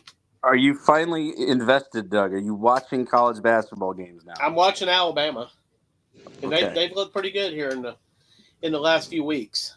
Any thoughts as a Bama fan about the whole Bediako situation you want to talk about? You know, I had heard something, but I didn't realize that he had actually went pro and then came back. That's something I actually learned in the last few days. Well, I guess going pro, let's define that. He declared himself eligible for the draft. He was drafted, but he never played an actual minute of NBA basketball. I think the only thing he had played was the G League, right? Yeah, he had a contract though to play in the G League. Yeah. But I mean, I would argue, I don't know if you guys ever watched any G League basketball, but I would argue NC Power Conference Division I basketball is a better product than the G League. Oh, I agree. But you do get paid. But you do get paid, right? But you do you get paid in college basketball too. Just not. Oh yeah, that's true. So that's not the end all be all anymore. No. And you get and the only reason Alabama did it, they weren't the first to do this. They're the best team to get a player to do this, but Baylor was the first one to do it. They had the first guy that was, had gone pro and then come back. So that's where the argument was. Well, the NCAA didn't do anything to the Baylor guy, so now you've created precedent. And there's another school that got one. Ed probably know. I think Ed probably has an idea. Who's the third one? Didn't we hear somebody up north? I thought in the Big Ten or maybe the A-10 or the Big East. There was another one, Ed? but I'm half asleep here. What was the question? Once you let one come back, then you've because the NCAA just doesn't want to deal with lawsuits anymore. That's the situation. Right. Yeah, that's what we were talking about earlier. Is that they weren't vigorously pursuing a resolution to the lawsuits because if they did, they let injunctions stand, and this one ran out though for him. His injunction ran out, and then he failed the Alabama player. I was saying, and then he failed to get the next injunction, and that's the last update that I had, which would mean I that he think they're would going to try to move it up to the Alabama State Supreme Court next. Would not surprise me if they decided to move forward with the case. I personally don't have a once they let the Baylor guy do it. Okay, I don't care. Like if you can get a dude that wants to come back and he has eligibility, Okay. All right, so fine. I don't know if he'll be playing against Tennessee. Probably not, but I'm definitely watching that game. What else do I need to watch, guys? Well, Yeah, tomorrow that's- is a loaded evening of college buckets. Wednesday night. We'll start it off. St. John's at UConn. That's going to be an incredible game. Sneaky good. I think Florida at Texas will be good. Yeah, Florida's Alabama number hosts Mississippi State. I think Alabama will blow Mississippi State out of the water at Yep. home. Texas A&M at Arkansas could be sneaky good. And then Yeah. really the best though in the SEC tomorrow night, Georgia at Vanderbilt. Mm. one. Interesting. You wouldn't believe it. Georgia needs that game. Georgia really needs that game to kind of move themselves away from the bubble. Vanderbilt's just trying to kind of hold on right now, aren't they? Vanderbilt's sitting in the top 25. They're 21-6. They did have the loss to Tennessee though the other day, so they kind of need this game as well to get back on the right track. So I think that's going to be a great game. Georgia at Vanderbilt Okay. tomorrow. How about outside the SEC? Oh, well, there's Thursday one night. more SEC game on Saturday that I'd like to mention. Well, Arkansas before we at- get to Saturday, hold on. Before we get to Saturday, that was just Wednesday. That was tomorrow. Yes. Thursday night, Michigan State at Purdue. Mm. That'll be a big one in the Big Ten. Friday That is- night, another big one. Michigan at Illinois. Ed and I will be watching that one big time. At Illinois? At Illinois, it's at the Assembly Hall or whatever they're calling it, whatever sponsor is now for it. I caught it looks like a huge life-size version of the old. Remember those old Jiffy Pop you put on the stove? That's what the Illini Arena looks like when the Jiffy Pop would get to its maximum. Nice. Is it the same one from the Lon Kruger days? Yep, same one. They've renovated the inside, but the outside looks exactly the same. All right, we're on to Saturday. Go ahead, Dr. Balls. I was just mentioned that to me, Alabama and Tennessee's the game of the day, but Arkansas at Florida could have huge implications, especially if Arkansas wins Wednesday night. And don't forget, you got Vanderbilt coming to Rupp Arena. That's a big game for both y'all.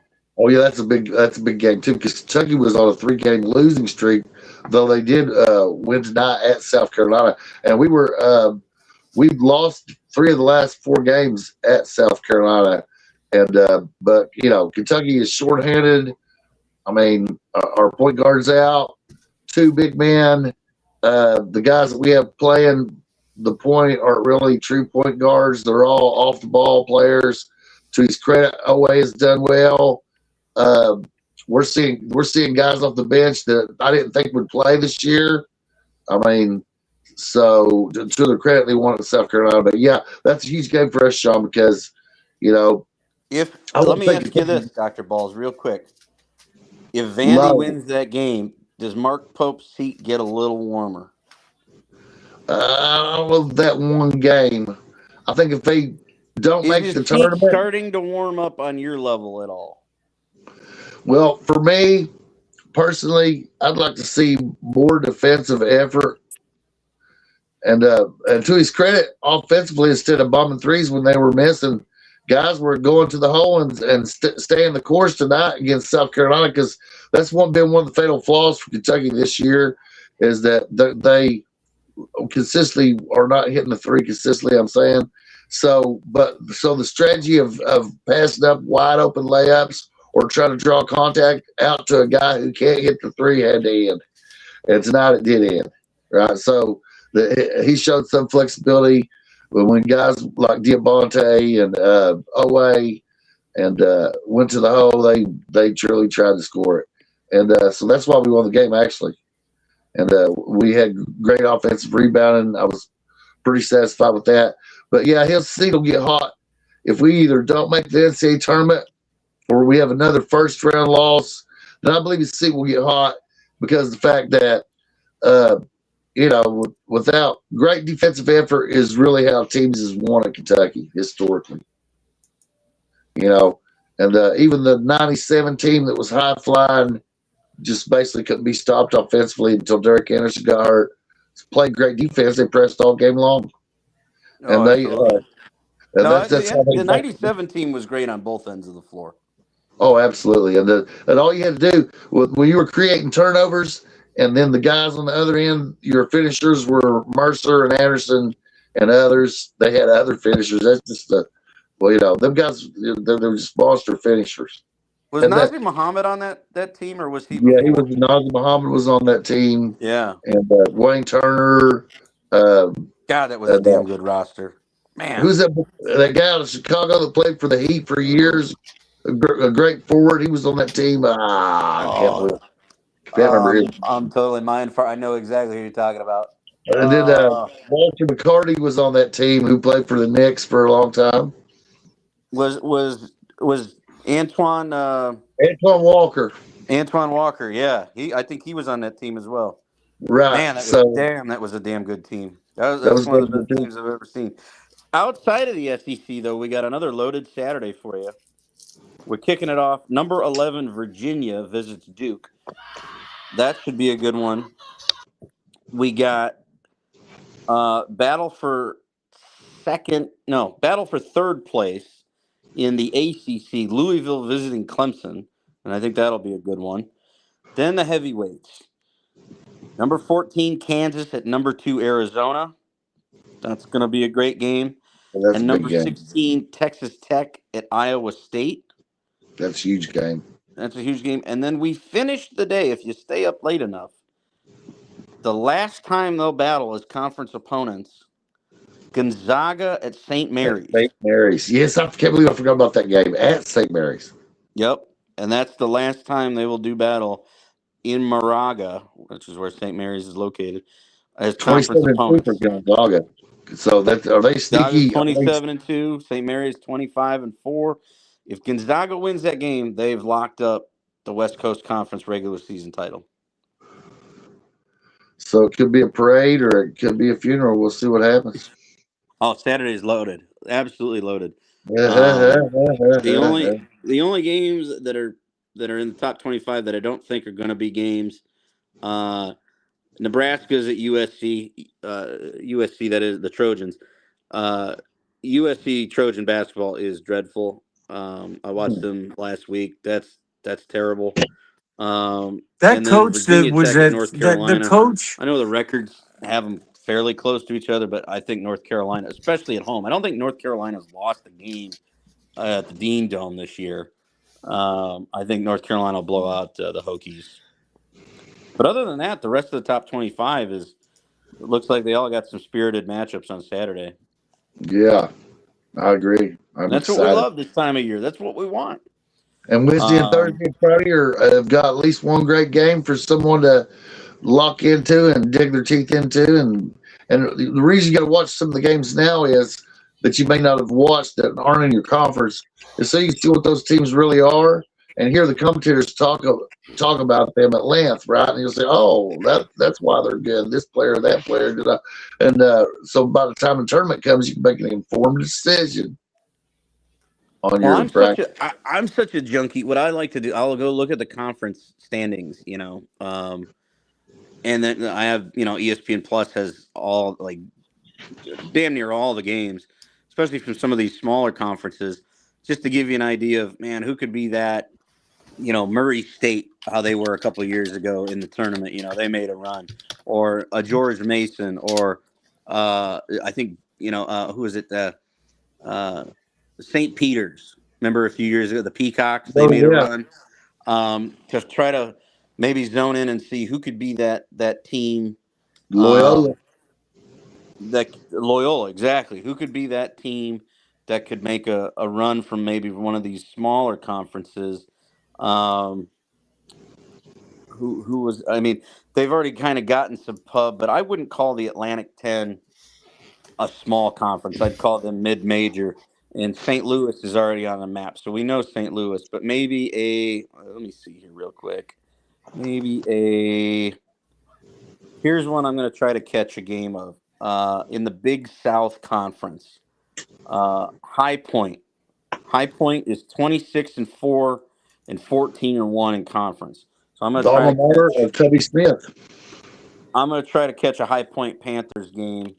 Their next game is Thursday. Who are they playing Thursday? They're playing in conference. They're playing. Let's see here. They're playing. Yeah, that's not going to be a great game. So I would like to see them play Winthrop. Winthrop is in second in that conference at 20-9 and 12-2. So Is Davidson in that conference too? What's that? Is Davidson? Aren't they in that conference as well? No, Davidson moved up to the Atlantic 10. Oh yeah, that's right. How is Davidson doing this year? Let's check them out. They are Davidson 16-11, 7-7 in the conference. They're in the top middle of the A10. St. Louis, I think tomorrow has a good one with Dayton. Dayton's 19-9, 10-5 in the conference. I think that's tomorrow night. Let me look. Let's see, Wednesday, maybe, or is it? Let's see here. Was it tonight? Hopefully it wasn't tonight, and I missed it. No, it was tonight. Oh, wow. Upset City, Dayton. Well, they were at home, though. Dayton always plays well in their home gym. 77-62 over St. Louis. So that means St. Louis would likely fall. They were sitting at 23rd in the AP this week. They'll probably fall out of it, but I wouldn't forget St. Louis. They're still a dangerous team that people should take note. They're likely going to make the tournament. What about Wright State and Robert Morris in the Horizon League? Good, a league near and dear to my heart, the Horizon League, going all the way back to when Valpo upset. What is it? Bryce Drew. Yeah. Let's see here. Who is leading the Horizon this year? You are absolutely correct. Wright State is your conference leader at 13-5. Robert Morris is on their heels at 11-7, and then Oakland, but they're not in California. You're talking Oakland, that's just outside of Detroit, is in second. That's where Dick Vitale coached, I think, or was it Detroit? Straight up Detroit. No, he was at Detroit Mercy, which Detroit Mercy's right there with them too. That conference is going to be a fun tournament. And then you got angry Doug Gottlieb yelling about officials. They're right there too at Green Bay. So the Horizon League tournament's going to be a fun one. There you go. Ed, Yeah, go to bed. I'm so tired. Go to bed. I'm going to bed. All right. Yeah, I think it's time to get her dad. Tell our listeners and viewers what they're supposed to do. Yeah. Yeah, they're supposed to like, subscribe, share, join all of our associated groups, and buy some merch. And if you see Ed out in public, point at him. Give Ed some love. He's a good man. That's right. Later, guys. Later, y'all. Later, guys.